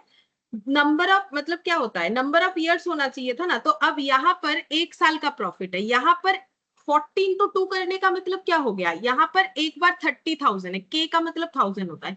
यहाँ पर क्या है? 40 + 40 है, ठीक है, तब जाके 80 होता है, उसका डबल कर दिया। फिर यहाँ पर कितना है? 50 + 50 + 50। यहाँ पर कितना है? 60 + 60 + 60 + 60, ठीक है, तब जाके 2,40,000। और ये 5 टाइम्स का मतलब क्या हो गया? 75 टाइम्स है, 75 टाइम्स है, ठीक है। तो ये बन गया। तो एक्चुअली कितना बार प्रॉफिट हम लोग ले रहे हैं? 1 2 3 4 5 6 7 8 9 10 11 12 13 14 15 टाइम्स ले रहे हैं।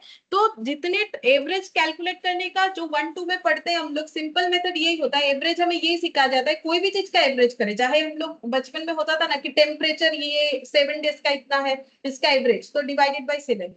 तो एवरेज का मेन क्या है कि हमें सारी चीजों को ऐड ऑन करना है और जितने सारे चीजों को लिया है नंबर ऑफ थिंग्स उतना डिवाइड कर देना है, तो हमें मिल जाएगा कि कितना हो रहा है। तो अब यहाँ पर ये वेट से ही क्यों डिवाइड हो रहा है, क्योंकि हम लोग प्रॉफिट जो है 15 टाइम्स ले चुके हैं, ये कैलकुलेट करके मैंने दिखा दिया, तो इसीलिए ये डिवाइडेड बाय 15 होता है। बाकी ये सब मैथ्स का पार्ट है, ठीक है, ये अकाउंट्स का है भी नहीं, फिर भी मैंने एक बार नॉलेज के लिए बता दिया, ठीक है। एवरेज वाला चीज, अब यहाँ एवरेज और कितना बताए, यहाँ एवरेज इससे ज्यादा बताएंगे तो मैथ का क्लास हो जाएगा, ठीक है। तो बस इतना हमारे लिए काफी। वेट क्यों होगा, बिकॉज नॉर्मली एवरेज के लिए total number of things divide होता है, तो total number of times we take in profit that is 15 times, इसीलिए ये 15 से डिवाइड होगा, तो वेट से डिवाइड होगा, तो इतना याद रखना है।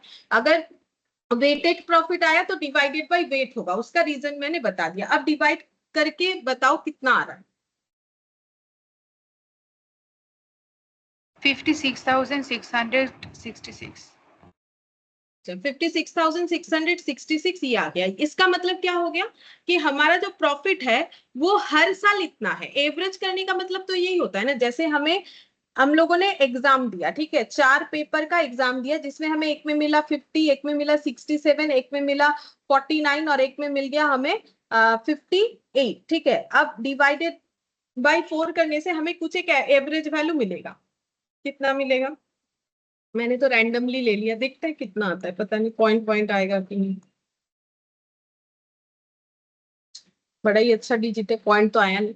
56, तो इसका मतलब हो गया कि हम लोग अगर कोई पूछे कि 4 पेपर का नहीं, एक बताओ एवरेज कितना मिला, तो हम लोग बोलेंगे एवरेज 56 मिला। तो थोड़ी ना ऐसा है कि हमें किसी भी पेपर में जो है 56 मिला है, हमें किसी भी पेपर में 56 नहीं मिला है, ठीक है। हम लोगों को एवरेज 56 मिला है, हम लोग ये बोलना चाह रहे हैं, मतलब चारों पेपर में कहीं भी देखो 56 नहीं मिला है, लेकिन एवरेज वैल्यू ऐसा वैल्यू होता है जो ये पूरे रिजल्ट को इंटरप्रेट करेगा। जब कॉलेज में एडमिशन लेने जाते हो तो क्या बताते हो, मुझे इतना परसेंट मिला है, जैसे कोई बोल रहा है मुझे 80% मिला है, तो ऐसा जरूरी है कि हर एक पेपर में आउट ऑफ 100 80 मिला है, नहीं। ये पूरे चीज को रिप्रेजेंट करने के लिए एवरेज का यूज होता है। तो इसका मतलब हो गया कि इनके बिजनेस का जो प्रॉफिट है, ठीक है, वो कितना है, इनके बिजनेस का जो प्रॉफिट है वो एवरेज 56,667 है। अब ये गुडविल कैसे कैलकुलेट करेंगे, 56,666 into number of year purchase. Number of year purchase question हमें देगा, ठीक है। यहाँ देखते हैं एग्जाम्पल हमें दिया है कि नहीं, चेक करते। एग्जाम्पल में इन्होंने 3 मान रखा है, ठीक है। क्वेश्चन में, एग्जाम में तुम लोग को क्वेश्चन दे देगा, तुम लोग उस हिसाब से कैलकुलेट कर सकते हो। यहाँ पर 3 दिया है तो मैंने भी 3 ले लिया, ठीक है। इसमें उतना दिमाग लगाने का जरूरत, मैंने पहले ही बता दिया, ये तो नेगोशिएबल होता है, ठीक है, प्रैक्टिकली। तो प्रैक्टिकली जब होगा तब तो नेगोशिएशन पे ही बेस्ड होगा, बाकी क्वेश्चन हमें जैसे बोलेगा हम लोग उस तरीके से करेंगे, ठीक है। तो ये हमारा क्या हो गया, गुडविल हो गया। मतलब ये जो हमें प्रॉफिट दिया गया था उससे हम लोग ने एवरेज प्रॉफिट निकाला, ठीक है, कि हमारा एवरेज प्रॉफिट लगभग इतना है, ठीक है। ये तो एस्टिमेटेड होता है ना एवरेज की इतना है, क्योंकि देखो ना कोई भी साल में इतना प्रॉफिट है नहीं है, ये एस्टिमेटेड होता है, जैसे मैंने तुम लोग को रिजल्ट का एग्जाम्पल दिया। तो गुडविल कितना हो गया, this one into number of year purchase, ठीक है। मतलब ये प्रॉफिट इनका कहना है कि आंख बंद करके 3 साल तक कोई भी कमा सकता है, तो हमारा गुडविल है 1,69,998 खुद कैलकुलेट करके जितना है। अच्छा, अब नेक्स्ट ये वाला क्वेश्चन देखते हैं। यहां पर बोल रहा है कि सपोज, ये वाला क्वेश्चन, ठीक है, suppose profit of partnership firm for 5 years 30,000 25,000 20,000 30,000 and 28,000। हमें बताना है कि गुडविल कितना है, तो एवरेज प्रॉफिट मेथड से ही बताना है। तो बोलो कौन सा प्रॉफिट मेथड लगेगा, सिंपल प्रॉफिट मेथड लगेगा, सिंपल एवरेज प्रॉफिट मेथड लगेगा कि वेटेड एवरेज प्रॉफिट मेथड लगेगा, ये देखते ही क्या हमारे दिमाग में आना चाहिए, Weighted average. Weighted average. अच्छा, क्यों, इसमें तो इंक्रीजिंग और डिक्रीजिंग दोनों ही तो, सही बोल रहे हैं। 30 के बाद 25 फिर 20, हाँ, ये यहाँ तक देखने से ट्रेंड दिख रहा था, अब यहाँ पर 30 आ गया तो ट्रेंड तो ब्रेक हो गया ना। पहले ट्रेंड क्या दिख रहा था, डिक्रीजिंग। 30 से 25 ऑब्वियसली कम होता है, 25 से 20 कम होता है, फिर 30 हो गया तो इंक्रीजिंग। तो मैंने अभी बोला ऐसे तुक्का लगाने से नहीं होगा कि इंक्रीजिंग है डिक्रीजिंग है, ऐसे करोगे तो क्वेश्चन गलत करके आओगे। हम तो क्लियरली बता रहे हैं कि हमें ट्रेंड दिख रहा है कि नहीं, वो तो काउंट, वो तो आपको देखे पता चलेगा ना कि 30 से 25 छोटा होता है, 25 से 20 छोटा होता है, लेकिन 20 से 30 बड़ा होता है, तो फिर ट्रेंड कहाँ से हुआ? इसमें तो मिक्सअप ट्रेंड है, पहले डिक्रीजिंग है, फिर 30 से 28, फिर इंक्रीजिंग हो गया बीच में, फिर डिक्रीजिंग हो गया। इसको ट्रेंड नहीं बोलते, ट्रेंड मैंने पहले ही बोल दिया आइदर, और लिखवा भी दिया है, बोल भी दिया, या तो इंक्रीज हो रहा है तो इंक्रीज ही होते जाएगा, डिक्रीज हो रहा है तो डिक्रीज ही होते जाएगा, इंक्रीज डिक्रीज को ट्रेंड नहीं बोला जाता। ठीक है, तो यहाँ सिंपल एवरेज लगेगा। तो सिंपल एवरेज प्रॉफिट में हम लोग निकालेंगे तो कैसा होगा, यहाँ पर निकालेंगे एवरेज प्रॉफिट। ठीक है, एवरेज प्रॉफिट कैसे निकालें, क्योंकि यहाँ पर वेटेज है नहीं तो डायरेक्टली यहाँ पर ऐड करके लिख देते हैं, क्योंकि इसमें कॉलम बिना बनाए हमारा काम हो जाएगा। 30, 25, 20,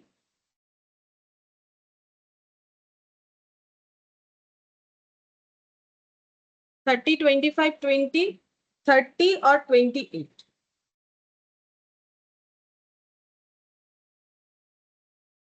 ये हो गया प्रॉफिट, लेकिन ये तो इतने साल का है, तो मुझे, अगर मुझे कोई पूछे बिजनेस का प्रॉफिट क्या, हम बोलेंगे एक साल 30 कमाया फिर 25 कमाया, ऐसा थोड़ी बोलेंगे, मुझे एक एवरेज बोलना पड़ेगा कि लगभग लगभग मेरा इतना प्रॉफिट हो जाता है। ये जो लगभग लगभग है ना, ये इसी को तो एवरेज बोला जाता है। तो एवरेज कितना हो गया 5 इयर्स का, तो बताओ कितना आ रहा है, डिवाइडेड बाई 5 होगा, क्योंकि 5 इयर्स का डेटा है हमारे पास।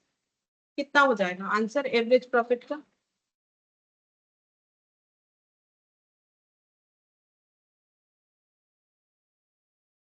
ये भी हम करें। 100, 26,600. 26,600। अच्छा, गुडविल कितना हो जाएगा, ये profit into number of year purchase. Number of year purchase question हमें देगा। हाँ, यहाँ पर इन्होंने मान रखा है 3 इयर्स। ठीक है, 3 इयर्स, तो 3 इयर्स मल्टीप्लाई करने से कितना हो जाएगा?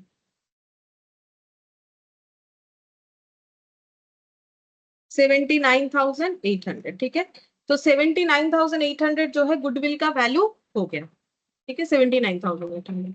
अच्छा, फिर यहाँ पर एक क्वेश्चन है, यहाँ पर दिया है कि past profit of 5 years of a partnership firm 50, 40, 52, 48 and 56,000, calculate goodwill on the basis of 4 year purchase of average profit of last year, last 5 years. तो हमें बोला है गुडविल कैलकुलेट करने के लिए on the basis of 4 years purchase, मतलब number of year purchase 4 है, 4 year purchase of मतलब मल्टीप्लाई करना है किसके साथ, एवरेज प्रॉफिट के साथ। एवरेज प्रॉफिट कितने सालों का निकालना पड़ेगा, जितने सालों का दिया हुआ है। तो यहाँ पर लास्ट 5 इयर्स लिखा हुआ है, देखो 5 साल का ही दिया है, 1, 2, 3, 4, 5। अब एवरेज प्रॉफिट तो बोल दिया, लेकिन कौन सा एवरेज प्रॉफिट लगेगा, सिंपल की वेटेज? मैम सिंपल, क्योंकि इसमें ट्रेंड है ही नहीं। सिंपल लगेगा, अभी तो बताया ना, ट्रेंड है नहीं। 50, 40, 52, 48 और 56, तो एवरेज प्रॉफिट।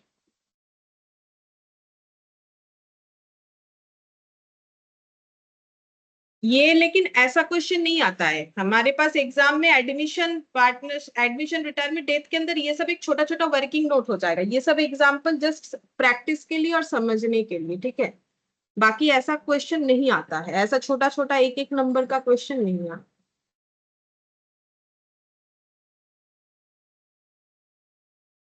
$52,000 और 48,000 और 56,000 कितना होगा, डिवाइडेड बाई 5, तो कितना आंसर होगा? और गुडविल 49,200। 49,200, ये हो गया हम लोग का average profit. Goodwill 49,200 into number of year purchase 4, तो कितना आ जाएगा? 1,96,800। 1,96,800 रुपीज। ठीक है, ये रुपीज के लिए तो इतना सारा कैलकुलेशन। 1,96,800। ठीक है, मेरा भी देख लो। हाँ, 1,96,800 ये होगा। फिर नेक्स्ट है सुपर प्रॉफिट मेथड। ठीक है, तो ये दो मेथड हम लोगों ने सीखा। ठीक है, लेकिन अभी तक एडजस्टेड प्रॉफिट का कोई पॉइंट आया नहीं है, तो वो मैंने नहीं बताया, क्योंकि बहुत ही छोटा छोटा एग्जांपल है, तो उससे हम लोग सिर्फ अभी इतना ही सीखे, सिंपल, एवरेज प्रॉफिट और वेटेड। अब हम लोग पढ़ेंगे ये super profit method. Super profit method कैसे काम करता है? सुपर प्रॉफिट का मतलब ही होता है एक्स्ट्रा प्रॉफिट। ठीक है, सुपर जो लैंग्वेज है यहाँ पर, उस सुपर का मतलब ही होता है एक्स्ट्रा प्रॉफिट। तो यहाँ पर लिख रहे हैं सुपर प्रॉफिट मेथड।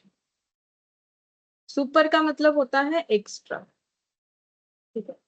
तो एक्स्ट्रा प्रॉफिट जितना भी कमाया जाता है, ठीक है, सेम सेक्टर में रह के कोई और जितना भी कमाता है उसे हम लोग बोलते हैं सुपर प्रॉफिट कमा रहा है, ठीक है। अब सुपर प्रॉफिट मेथड को यूज करके हम लोग किस तरीके से जो है गुडविल कैलकुलेट कर सकते हैं, तो हम यहाँ पर लिख रहे हैं स्टेप 1 में हमें कैलकुलेट करना है सबसे पहले सुपर प्रॉफिट। तो सुपर प्रॉफिट कैसे कैलकुलेट होगा? Super profit equal to average profit minus normal profit. बता देंगे एग्जांपल से क्या होता है, अभी सिर्फ लिखना पड़ेगा। फिर goodwill equal to super profit into number of year purchase. अब एवरेज प्रॉफिट कैसे निकलेगा ये तो हमें पता ही है, फिर भी हम लिख देते हैं। एवरेज प्रॉफिट कैसे निकलेगा? एवरेज प्रॉफिट निकालना पड़ेगा sum of adjusted profit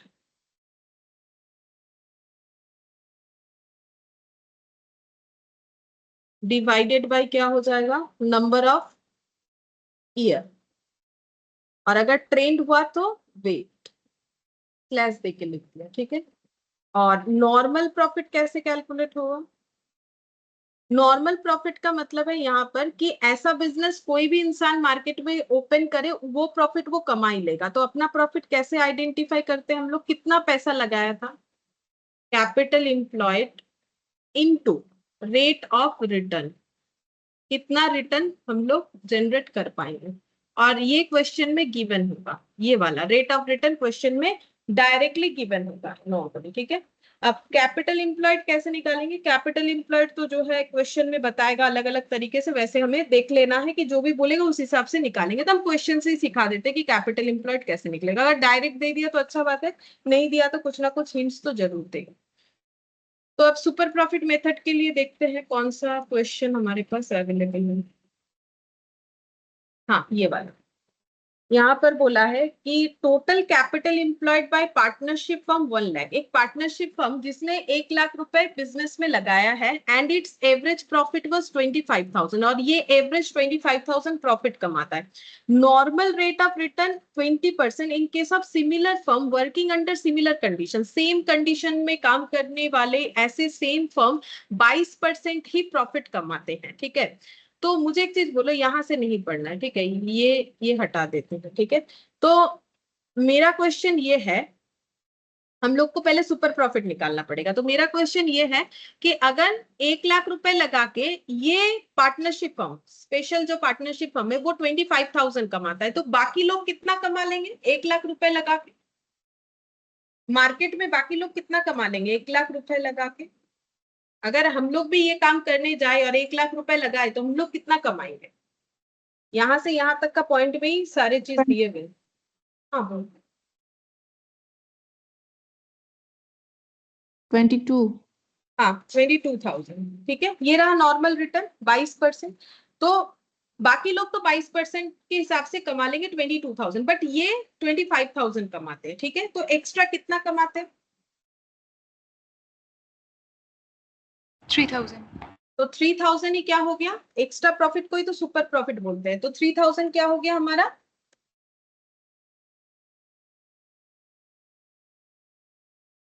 super profit, ठीक है। तो हम लोग यहाँ पर सुपर प्रॉफिट कैसे निकालेंगे? सुपर प्रॉफिट हो जाएगा average profit minus normal profit.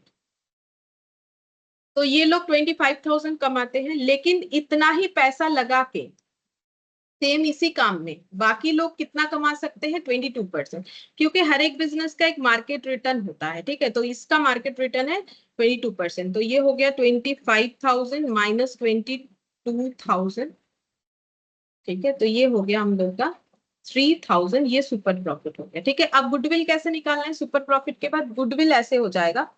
Goodwill का मतलब क्या हो जाएगा कि super profit into number of year purchase. अब यहाँ पर भी नंबर ऑफ ईयर परचेस से मल्टीप्लाई क्यों होता है, मतलब ये बोलना चाह रहे हैं कि ये जो 3,000 रुपए एक्स्ट्रा हम लोग कमाते हैं ना बाकी लोगों से, ये अगर हम लोग ये बिजनेस बेच दे तो बिना किसी मेहनत के कोई ये एक्स्ट्रा प्रॉफिट कितने साल तक कमाएगा, वही होता है नंबर ऑफ ईयर परचेस। अब यहाँ क्वेश्चन में जो देगा हम लोग वही ले लेंगे, तो इन्होंने 5 ले रखा है तो हम भी 5 ले रहे हैं, ठीक है। एग्जाम में हमें बता दें तो गुडविल हो गया 15,000, नंबर ऑफ ईयर परचेस निकल गया। अच्छा, और एक एग्जांपल दिया है यहाँ पर बोला है a firm of ABC has total capital investment of 4,50,000। एक पार्टनरशिप फर्म है जहां पर 3 पार्टनर है ए, बी और सी, जिन्होंने टोटल 4,50,000 का कैपिटल लगाया है। The firm earned net profit during last 4 years, this one, this one, this one and this one. तो 4 साल का प्रॉफिट बता रखा है। The reasonable expected return is 15% having regard to the risk involve. बोल रहा है रिस्क में सारी चीजों को अगर ले ले तो ऐसे बिजनेस में 15% रिटर्न होता है। बोला है कि find out the value of goodwill of the business if it is based on 3 years purchase, मतलब नंबर ऑफ ईयर परचेस 3 है, of the average super profit of the past 4 years। तो past 4 years का हमें average super profit method से करने बोला है, ठीक है। तो सुपर प्रॉफिट निकालने के लिए हमें क्या चाहिए, एवरेज प्रॉफिट और नॉर्मल प्रॉफिट। तो इस क्वेश्चन में नॉर्मल प्रॉफिट कितना है, नॉर्मल प्रॉफिट कितना है, मतलब कोई भी इस बिजनेस में आएगा तो कितना कमा लेगा, 15%। अमाउंट है। 15% तो रिटर्न सही है, हम तो प्रॉफिट पूछ रहे हैं, तो रिटर्न नहीं पूछ रहे। 67,500। हाँ 67,500। 4,50,000 इंटू 15% करने से जितना आएगा 67,500। मतलब नॉर्मल प्रॉफिट, प्रॉफिट का मतलब अमाउंट होता है, रिटर्न का मतलब परसेंटेज होता है। तो 4,50,000 इन्होंने लगाया है, अगर 4,50,000 कोई भी लगाएगा, क्योंकि नॉर्मल रिटर्न 15% है, ठीक है। तो 100 रुपए लगा के अगर 15 रुपए कमा सकते हैं, नॉर्मल रिटर्न का मतलब ये है, तो 4.5 लाख लगाएंगे तो कितना कमाएंगे, 67,500 कमा लेंगे। ये नेट प्रॉफिट हो गया। अब ये लोग कितना कमाते हैं, ये लोग अगर 67,500 से ज्यादा कमाते हैं, ये एबीसी वाले फर्म, ठीक है, तो फिर इनका गुडविल है। तो कैसे कंपेयर करोगे, क्या एक बार 70,000, एक बार 80,000, एक बार 1,20,000 और एक बार 1 लाख के साथ कंपेयर करेंगे, क्या ये करना चाहिए, या फिर एक प्रॉफिट निकालेंगे उससे कंपेयर करेंगे। एक प्रॉफिट कैसे निकालेंगे, ये सबसे एक प्रॉफिट निकालेंगे, कैसे निकालेंगे, एवरेज प्रॉफिट। एवरेज करके, ठीक है। तो कौन सा एवरेज होगा इसमें, सिंपल। सिंपल। सिंपल होगा, क्योंकि इंक्रीज तो था बट अचानक से डिक्रीज हो गया, ठीक है। तो पहले निकालते हैं simple average profit, simple average profit 70, 80, 1,20,000, 1 lakh.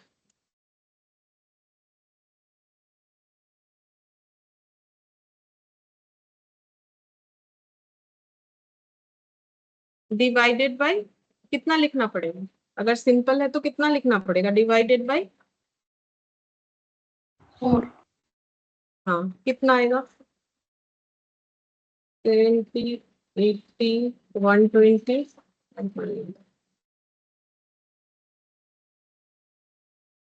सही बात है, 3,70,000, मुझे पता नहीं, लिखना पड़ेगा। Yes ma'am. तो 92,500, ठीक है। अब एक एक के साथ थोड़ी ना कंपेयर करेंगे, ओवरऑल कंपेयर करेंगे। जैसे कॉलेज में एडमिशन लेने जाते हैं तो फिर अगर सभी का एक एक सब्जेक्ट के साथ कॉलेज कंपेयर करने लगे तो हो गया, एडमिशन सालों साल नहीं होगा।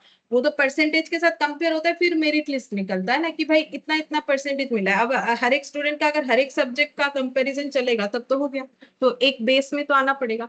तो प्रॉफिट इनका लगभग होता है 92,500। और नॉर्मल इस बिजनेस में प्रॉफिट क्या है, मतलब अगर कोई भी ये बिजनेस करने जाए तो वो कितना प्रॉफिट कमा सकता है, तो बोल दिया है 15% कमा सकता है। लेकिन यहाँ पर कैपिटल इंप्लॉयड कितना है, 4,50,000। इन्होंने 4,50,000 लगाए एबीसी वाले फर्म ने, अगर 4,50,000 कोई और लगाए तो 15% के अकॉर्डिंग कितना कमा लेगा, कितना आया था, 67,500। तो बोलो ये लोग एक्स्ट्रा कमाते हैं कि नहीं कमाते हैं,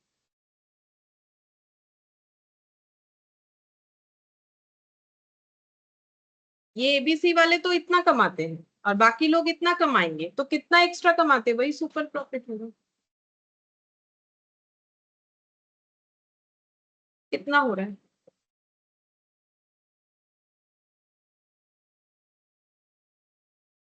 $25,000 ये एक्स्ट्रा प्रॉफिट कमाते। अब ये एक्स्ट्रा प्रॉफिट कितने साल तक इनको लग रहा है दिखेगा? 3 इयर्स। तो फिर गुडविल हो जाएगा 25,000 इंटू 3, 75,000। ठीक है, ये हो गया हम लोग का गुडविल 75,000। देखते हैं 75,000।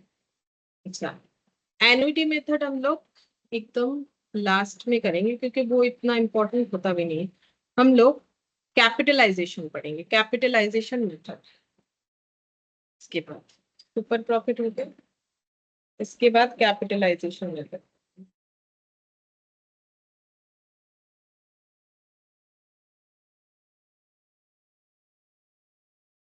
कैपिटलाइजेशन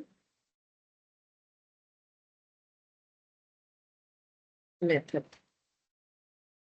ओके, इस चीज को हम लोग एग्जांपल से ही समझ लेंगे। देखते हैं क्या एग्जांपल हमारे सामने, ये वाले एग्जांपल से देखते हैं। अब कैपिटलाइजेशन का दो मेथड है, एक है capitalisation of average profit, super profit, और एक है कैपिटलाइजेशन ऑफ प्रॉफिट। ठीक है, ये दो नाम लिख पाया है मैंने, कैपिटलाइजेशन ऑफ एवरेज प्रॉफिट, एक है कैपिटलाइजेशन ऑफ सुपर प्रॉफिट। ठीक है, तो यहाँ पर देखते हैं क्या एग्जाम्पल है। बोला है क्वेश्चन में कि annual maintainable profit after tax, tax देने के बाद एनुअल प्रॉफिट है 65,000 किसी एक ऑर्गेनाइजेशन का। ठीक है, अच्छा, फिर बोला है capital employed is 4 lakh, capital employed है 4 लाख, इन्होंने 4 लाख लगा के ये प्रॉफिट कमाया है।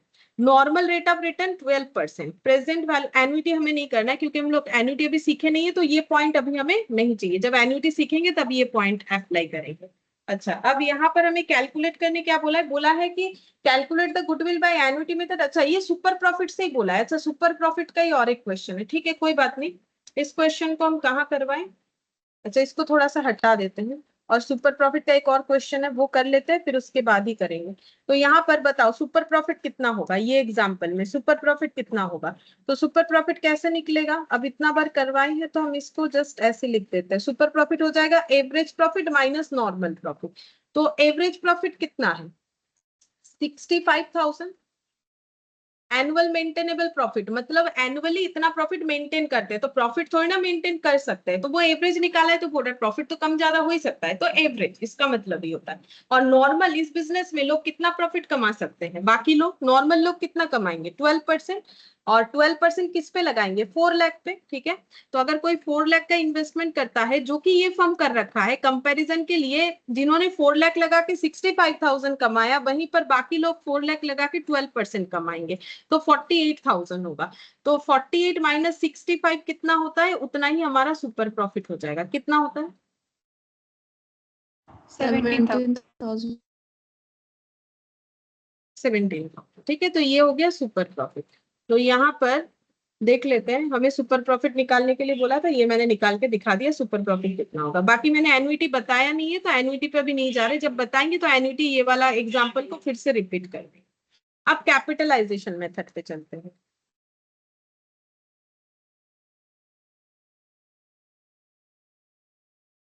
कैपिटलाइजेशन मेथड, कैपिटलाइजेशन मेथड का मतलब होता है बेसिकली हमें क्या करना है कि हमारे एवरेज प्रॉफिट या सुपर प्रॉफिट का कैपिटल वैल्यू निकालना है। बताते हैं, तो क्योंकि देखो हमारे मेथड का नाम है कैपिटलाइजेशन ऑफ सुपर प्रॉफिट और कैपिटलाइजेशन ऑफ एवरेज प्रॉफिट, मतलब एवरेज प्रॉफिट का कैपिटल वैल्यू, सुपर प्रॉफिट का कैपिटल वैल्यू। अभी समझ में आ जाएगा। जैसे ये एक एग्जांपल दिया हुआ है, क्या दिया हुआ है? Suppose capital employed by A partnership firm 1 lakh, एक पार्टनरशिप फर्म ने 1 लाख रुपए लगा के बिजनेस स्टार्ट किया। कैपिटल लगाने का मतलब इट्स एवरेज प्रॉफिट इज 20,000 और ये लोग 20,000 प्रॉफिट कमाते हैं। नॉर्मल रेट ऑफ रिटर्न है 15%। नॉर्मल रेट ऑफ रिटर्न है 15%, मतलब 15% का मतलब क्या होता है? 15/100। ठीक है, 15 आउट ऑफ 100। तो इसका मतलब नॉर्मली 100 रुपए लगा के 15 रुपए मिल जाए, ऐसा ये बिजनेस है। लेकिन अगर कोई 100 रुपए लगा के इससे ज्यादा कमा लेगा तो फिर उसका गुडविल होगा। तो अब हमें क्या करना है? अपने एवरेज प्रॉफिट का कैपिटल वैल्यू निकालना है। ठीक है, एवरेज प्रॉफिट का कैपिटल वैल्यू निकालना है।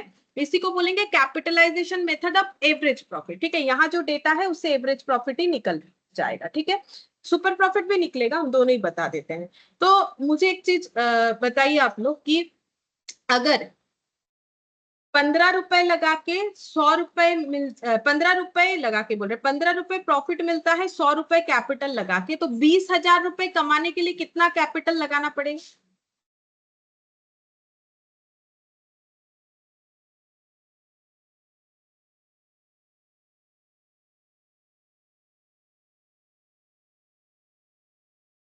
$1,33,333. तो ये हो जाएगा 100/15 इंटू 20,000 यूनिटरी मेथड जो होता है। ठीक है, तो 1,33,333। बट ये जो फर्म है ना, ये जो पार्टनरशिप फर्म है जिसका बात हो रहा है, वो कितने रुपए लगा के ये कमा रहे हैं? वो कितने रुपए लगा के ये प्रॉफिट कमा रहे हैं?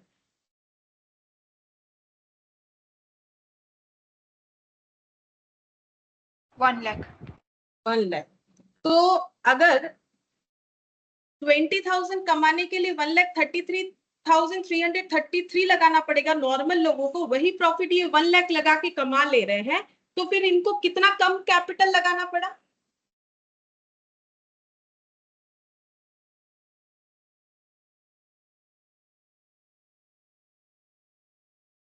$33,000.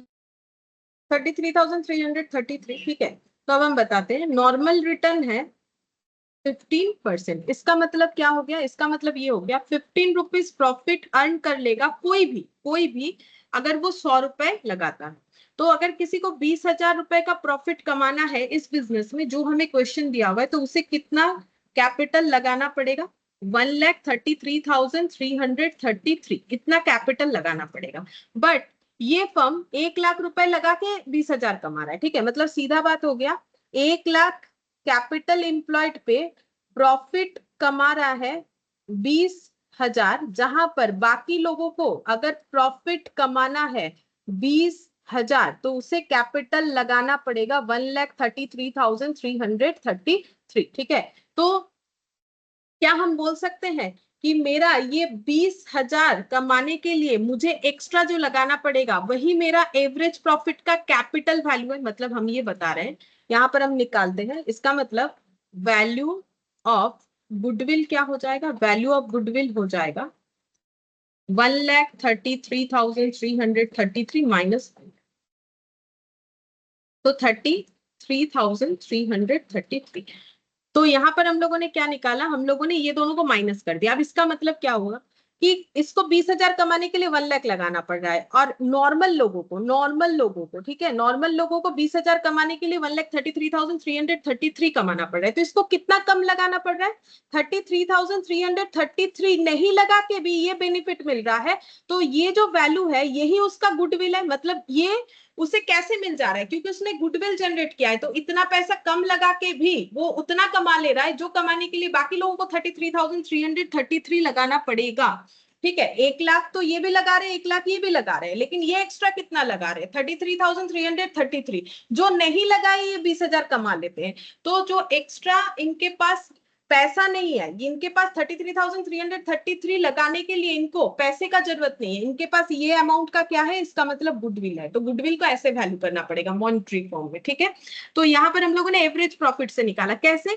क्योंकि ये एवरेज प्रॉफिट को यूज करके हम लोगों ने क्या निकाला? प्रॉफिट का कैपिटलाइजेशन वैल्यू, कि इतना प्रॉफिट कमाने के लिए इतना कैपिटल चाहिए, इसीलिए इस मेथड का नाम होता है कैपिटलाइजेशन मेथड, और इस मेथड का नाम है कैपिटलाइजेशन ऑफ एवरेज प्रॉफिट। तो एवरेज प्रॉफिट का हम लोगों ने कैपिटल वैल्यू निकाल लिया, जो कि है 1,33,333। बट इन्होंने तो 1 लाख लगा के ही ये काम कर डाला, तो फिर इसका मतलब 33,333 इनका गुडविल का वैल्यू हो गया। ठीक है, ये हो गया गुडविल का वैल्यू।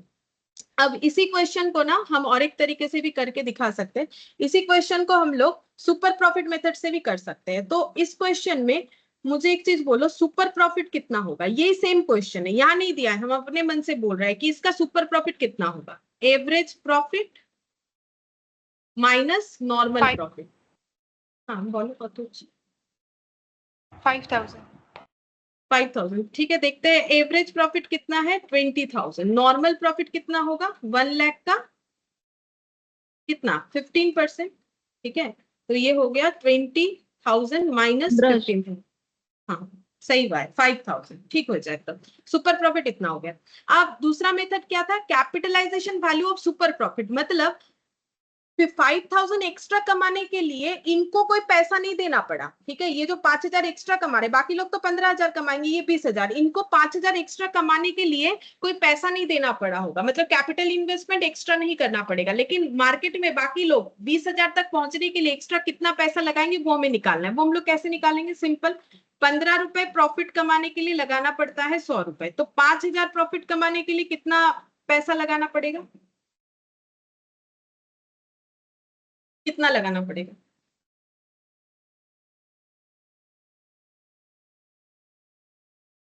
कैलकुलेट करो।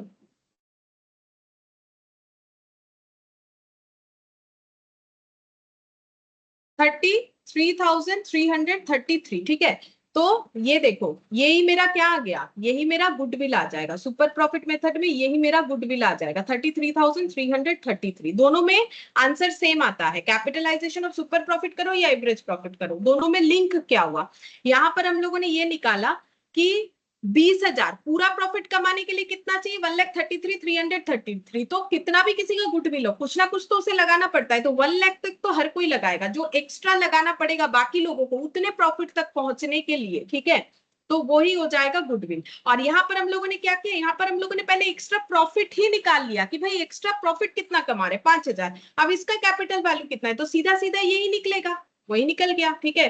तो यही हो गया capitalization value of super profit, capitalization value of जो है एवरेज प्रॉफिट। इसका मतलब होता है कि प्रॉफिट का कैपिटल वैल्यू, ठीक है। अब सुपर प्रॉफिट है तो सुपर प्रॉफिट का कैपिटल वैल्यू, एवरेज प्रॉफिट है तो एवरेज प्रॉफिट का कैपिटल वैल्यू होता है, ठीक है। तो ये आंसर हो जाएगा। तो गुडविल इस मेथड में, दोनों केस में गुडविल का आंसर सेम आएगा। तो इस मेथड में हमें करना क्या पड़ता है, कैपिटलाइजेशन मेथड में जब कैपिटलाइजेशन ऑफ एवरेज प्रॉफिट करते हैं तो हम लोग कैसे करके आंसर निकालते हैं गुडविल का, ऐसे आंसर निकालेंगे। गुडविल का आंसर हो जाएगा यहां पर कैपिटल एम्प्लॉयड, ये वाला, ये 1 लाख, और ये हो जाएगा capitalization value of super profit, यहां पर हो जाएगा capitalization value of, sorry, average profit, ठीक है। एवरेज प्रॉफिट का कैपिटलाइजेशन वैल्यू निकालेंगे, माइनस कैपिटल एम्प्लॉयड कर देंगे, तो हमारे पास क्या आ जाएगा, गुडविल आ जाएगा। इस मेथड में हमें इस तरीके से करना है। और सुपर प्रॉफिट मेथड में क्या करना है, सुपर प्रॉफिट मेथड में सुपर प्रॉफिट निकालने का तरीका वही है जो सुपर प्रॉफिट मेथड में होता है। उसके बाद यहाँ गुडविल कैसे निकलेगा, गुडविल ऐसे निकलेगा, capitalization value of super profit minus, यहां पर हो जाएगा, अच्छा, सिर्फ capitalization value of super profit निकालेंगे तो आंसर मिल जाता है ना। वही तो किया हम लोगों ने, पहले सुपर प्रॉफिट निकाल लिया, फिर उसका कैपिटल वैल्यू निकाल लिया कि भाई इस एक्स्ट्रा प्रॉफिट के लिए बाकी लोगों को कितना जो है कैपिटल एक्स्ट्रा देना पड़ेगा, वही इनका गुडविल है। इनको नहीं देना पड़ रहा है तो वही इनका गुडविल है कि इनको नहीं देना पड़ रहा है। तो ये मेथड भी हम लोगों ने किया, ठीक है। अच्छा, अब ये एक लास्ट इलास्ट्रेशन हम देखते हैं ये कौन से वाले मेथड से, उसके बाद हम लोग और नहीं करेंगे, बाकी नेक्स्ट क्लास में करेंगे। यहाँ पर बोला है the net tangible asset of a firm are 4,10,000 and average profit of last 4 years amount to 60,000, ठीक है। तो हमें इस क्वेश्चन में क्या दिया है, इस क्वेश्चन में हमें दिया है average profit of last 4 years, average profit for last 4 years 60,000, ठीक है। Average profit of last 4 years 60,000 दिया। और क्या बोला है, net tangible asset of firm, net tangible asset of firm. मुझे ये पूछना है कि नेट टेंजिबल एसेट का मतलब क्या होता है, आप लोग मुझे बताइए नेट टेंजिबल एसेट का मतलब क्या होता है। तब तक हम आगे का पढ़ते हैं। Find out the goodwill under capitalization method if reasonable return on capital investment. Reasonable मतलब नॉर्मल, ठीक है, नॉर्मल रिटर्न है 12%। हम लोग को बोला है गुडविल कितना होगा ये बताना है। कौन से मेथड से बोला है, कैपिटलाइजेशन मेथड से बोला है। अब कैपिटलाइजेशन में हम लोग दोनों मेथड यूज कर सकते हैं, दोनों से सेम आंसर आता है। कैपिटलाइजेशन बोल दिया, एवरेज प्रॉफिट या सुपर प्रॉफिट नहीं बोला है, जो भी यूज करें हमारा आंसर सेम आएगा। तो मुझे ये बताओ कि 4,10,000 का मतलब क्या है, नेट टेंजिबल एसेट का मतलब क्या है। नेट एसेट का मतलब क्या है? लैंड बिल्डिंग हाँ वो तो टेंजिबल एसेट है। नेट टेंजिबल एसेट का मतलब, नेट एसेट बता दो, टेंजिबल छोड़ो, नेट एसेट।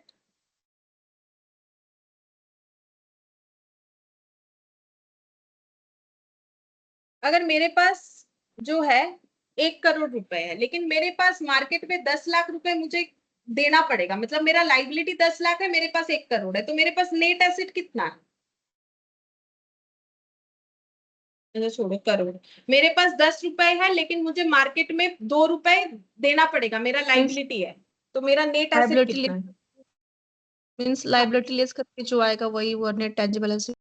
मतलब 8 रुपीज यहाँ पर नेट एसेट। तो नेट एसेट का मतलब ये हो गया। अब यहाँ टेंजिबल बात क्यों बोला है? क्योंकि हम लोग इंटेंजिबल एसेट का ही तो वैल्यू निकाल रहे हैं। क्या है उसका नाम? जिस इंटेंजिबल एसेट Capital. का, जिस इंटेंजिबल एसेट का वैल्यू निकाल रहे हैं, कैपिटल तो पहला बात एसेट नहीं। चैप्टर क्या पढ़ रहे हैं? किसका वैल्यू निकाल रहे हैं? हाँ, गुडविल। तो गुडविल का अगर वैल्यू निकालेंगे, तो अगर हमारे पास पहले से बैलेंस शीट में किसी तरीके से गुडविल प्रेजेंट है तो वो हम लोग नहीं ले सकते हैं। इसीलिए बोला है नेट टेंजिबल एसेट, मतलब यहाँ पर फिक्स्ड एसेट में अगर गुडविल इंक्लूडेड है तो वो हमें एक्सक्लूड करके ये टोटल एसेट का वैल्यू करना पड़ेगा। ठीक है, इसीलिए बोला गया, क्योंकि जिस चीज का वैल्यू कर रहे हैं उस चीज का वैल्यू ऑलरेडी हम लोग नहीं ले सकते हैं। तो नेट एसेट का मतलब, नेट एसेट का मतलब ये होता है, ये मैंने एन ए लिखा है, एन ए का मतलब नेट एसेट। ठीक है, समझाने के लिए, नेट एसेट का मतलब हो जाता है total asset minus non current liability plus current liability, outsider को जो पे करेंगे, दैट इज कैपिटल। यही मेरा नेट वर्थ हो जाएगा, यही मेरा नेट एसेट हो जाएगा। अब टेंजिबल क्यों दिया? क्योंकि हम लोग गुडविल अगर होगा क्वेश्चन में तो उसे एक्सक्लूड करना पड़ेगा। तो ये बेसिकली मेरा नेट वर्थ हो गया। ठीक है, ये मेरा इसका मतलब कैपिटल इन्वेस्टमेंट हो गया। तो एवरेज प्रॉफिट है इतना, कैपिटल है इतना, नॉर्मल रिटर्न है इतना, गुडविल कितना होगा? तो हम लोग कौन सा मेथड यूज करें? कोई सा भी कर सकते हैं। तो सबसे पहले हमें निकालना है नॉर्मल प्रॉफिट। तो नॉर्मल प्रॉफिट कितना होगा? 4,10,000 इंटू 12%। कोई अगर 4,10,000 का कैपिटल लगाएगा तो 12% के अकॉर्डिंग कितना कमा लेगा? 49,200। 49,200। ठीक है, लेकिन ये लोग कितना कमा रहे हैं? 60,000। ठीक है, तो इनका एवरेज प्रॉफिट है 60,000। हम दोनों तरीके से दिखा देते हैं कैपिटलाइजेशन। तो अगर यहाँ पर हम लोग कैपिटलाइजेशन ऑफ एवरेज प्रॉफिट करते हैं तो हमें ये निकालना पड़ेगा कि 12 रुपए के लिए 100 रुपए लगाना होता है, तो 60,000 के लिए कितना लगाना पड़ेगा?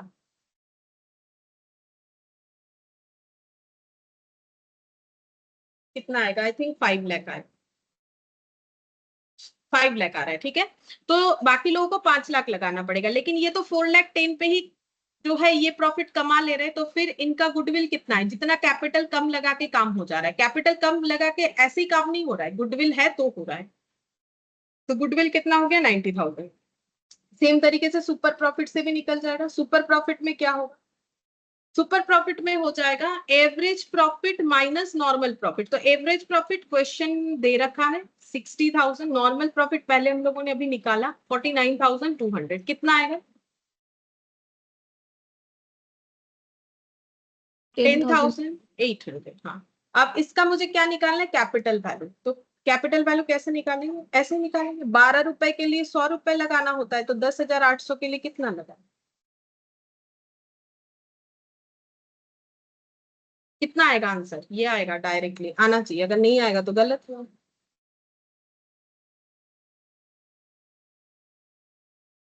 आ रहा है 90,000। ठीक है, तो 10,800 एक्स्ट्रा के लिए 90,000 लगाना चाहिए। तो मैंने पहले ही बोला दोनों में सेम आंसर आएगा, क्यों आएगा वो भी मैंने बता दिया। तो ये हमारा गुडविल हो गया 90,000। एक बार आंसर देख लेते हैं, 90,000। ठीक है, इन्होंने कौन से मेथड से किया? इन्होंने capitalization of average profit method use किया है। ठीक है, हम लोग एवरेज प्रॉफिट करें या सुपर प्रॉफिट, आंसर एक ही आएगा। एक में हम लोग क्या कर रहे हैं, सारे प्रॉफिट का कैपिटल वैल्यू निकाल के फिर कैपिटल में जो कम ज्यादा वैल्यूज है उसको माइनस करके देख रहे हैं कि भाई लोग कितना एक्स्ट्रा लगाना पड़ेगा लोगों को, 90,000। और एक में हम लोग पहले एक्स्ट्रा प्रॉफिट ही निकाल ले रहे हैं, फिर उसका कैपिटल वैल्यू निकाल रहे हैं, एक ही बात है। तो इसमें भी गुडविल कैलकुलेट हो जाएगा।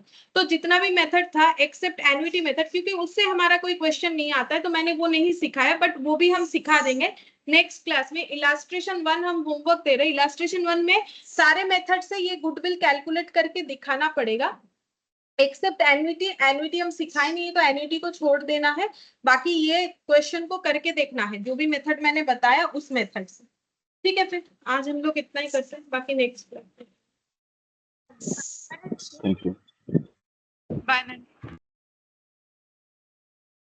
Bye ma'am. Bye ma'am.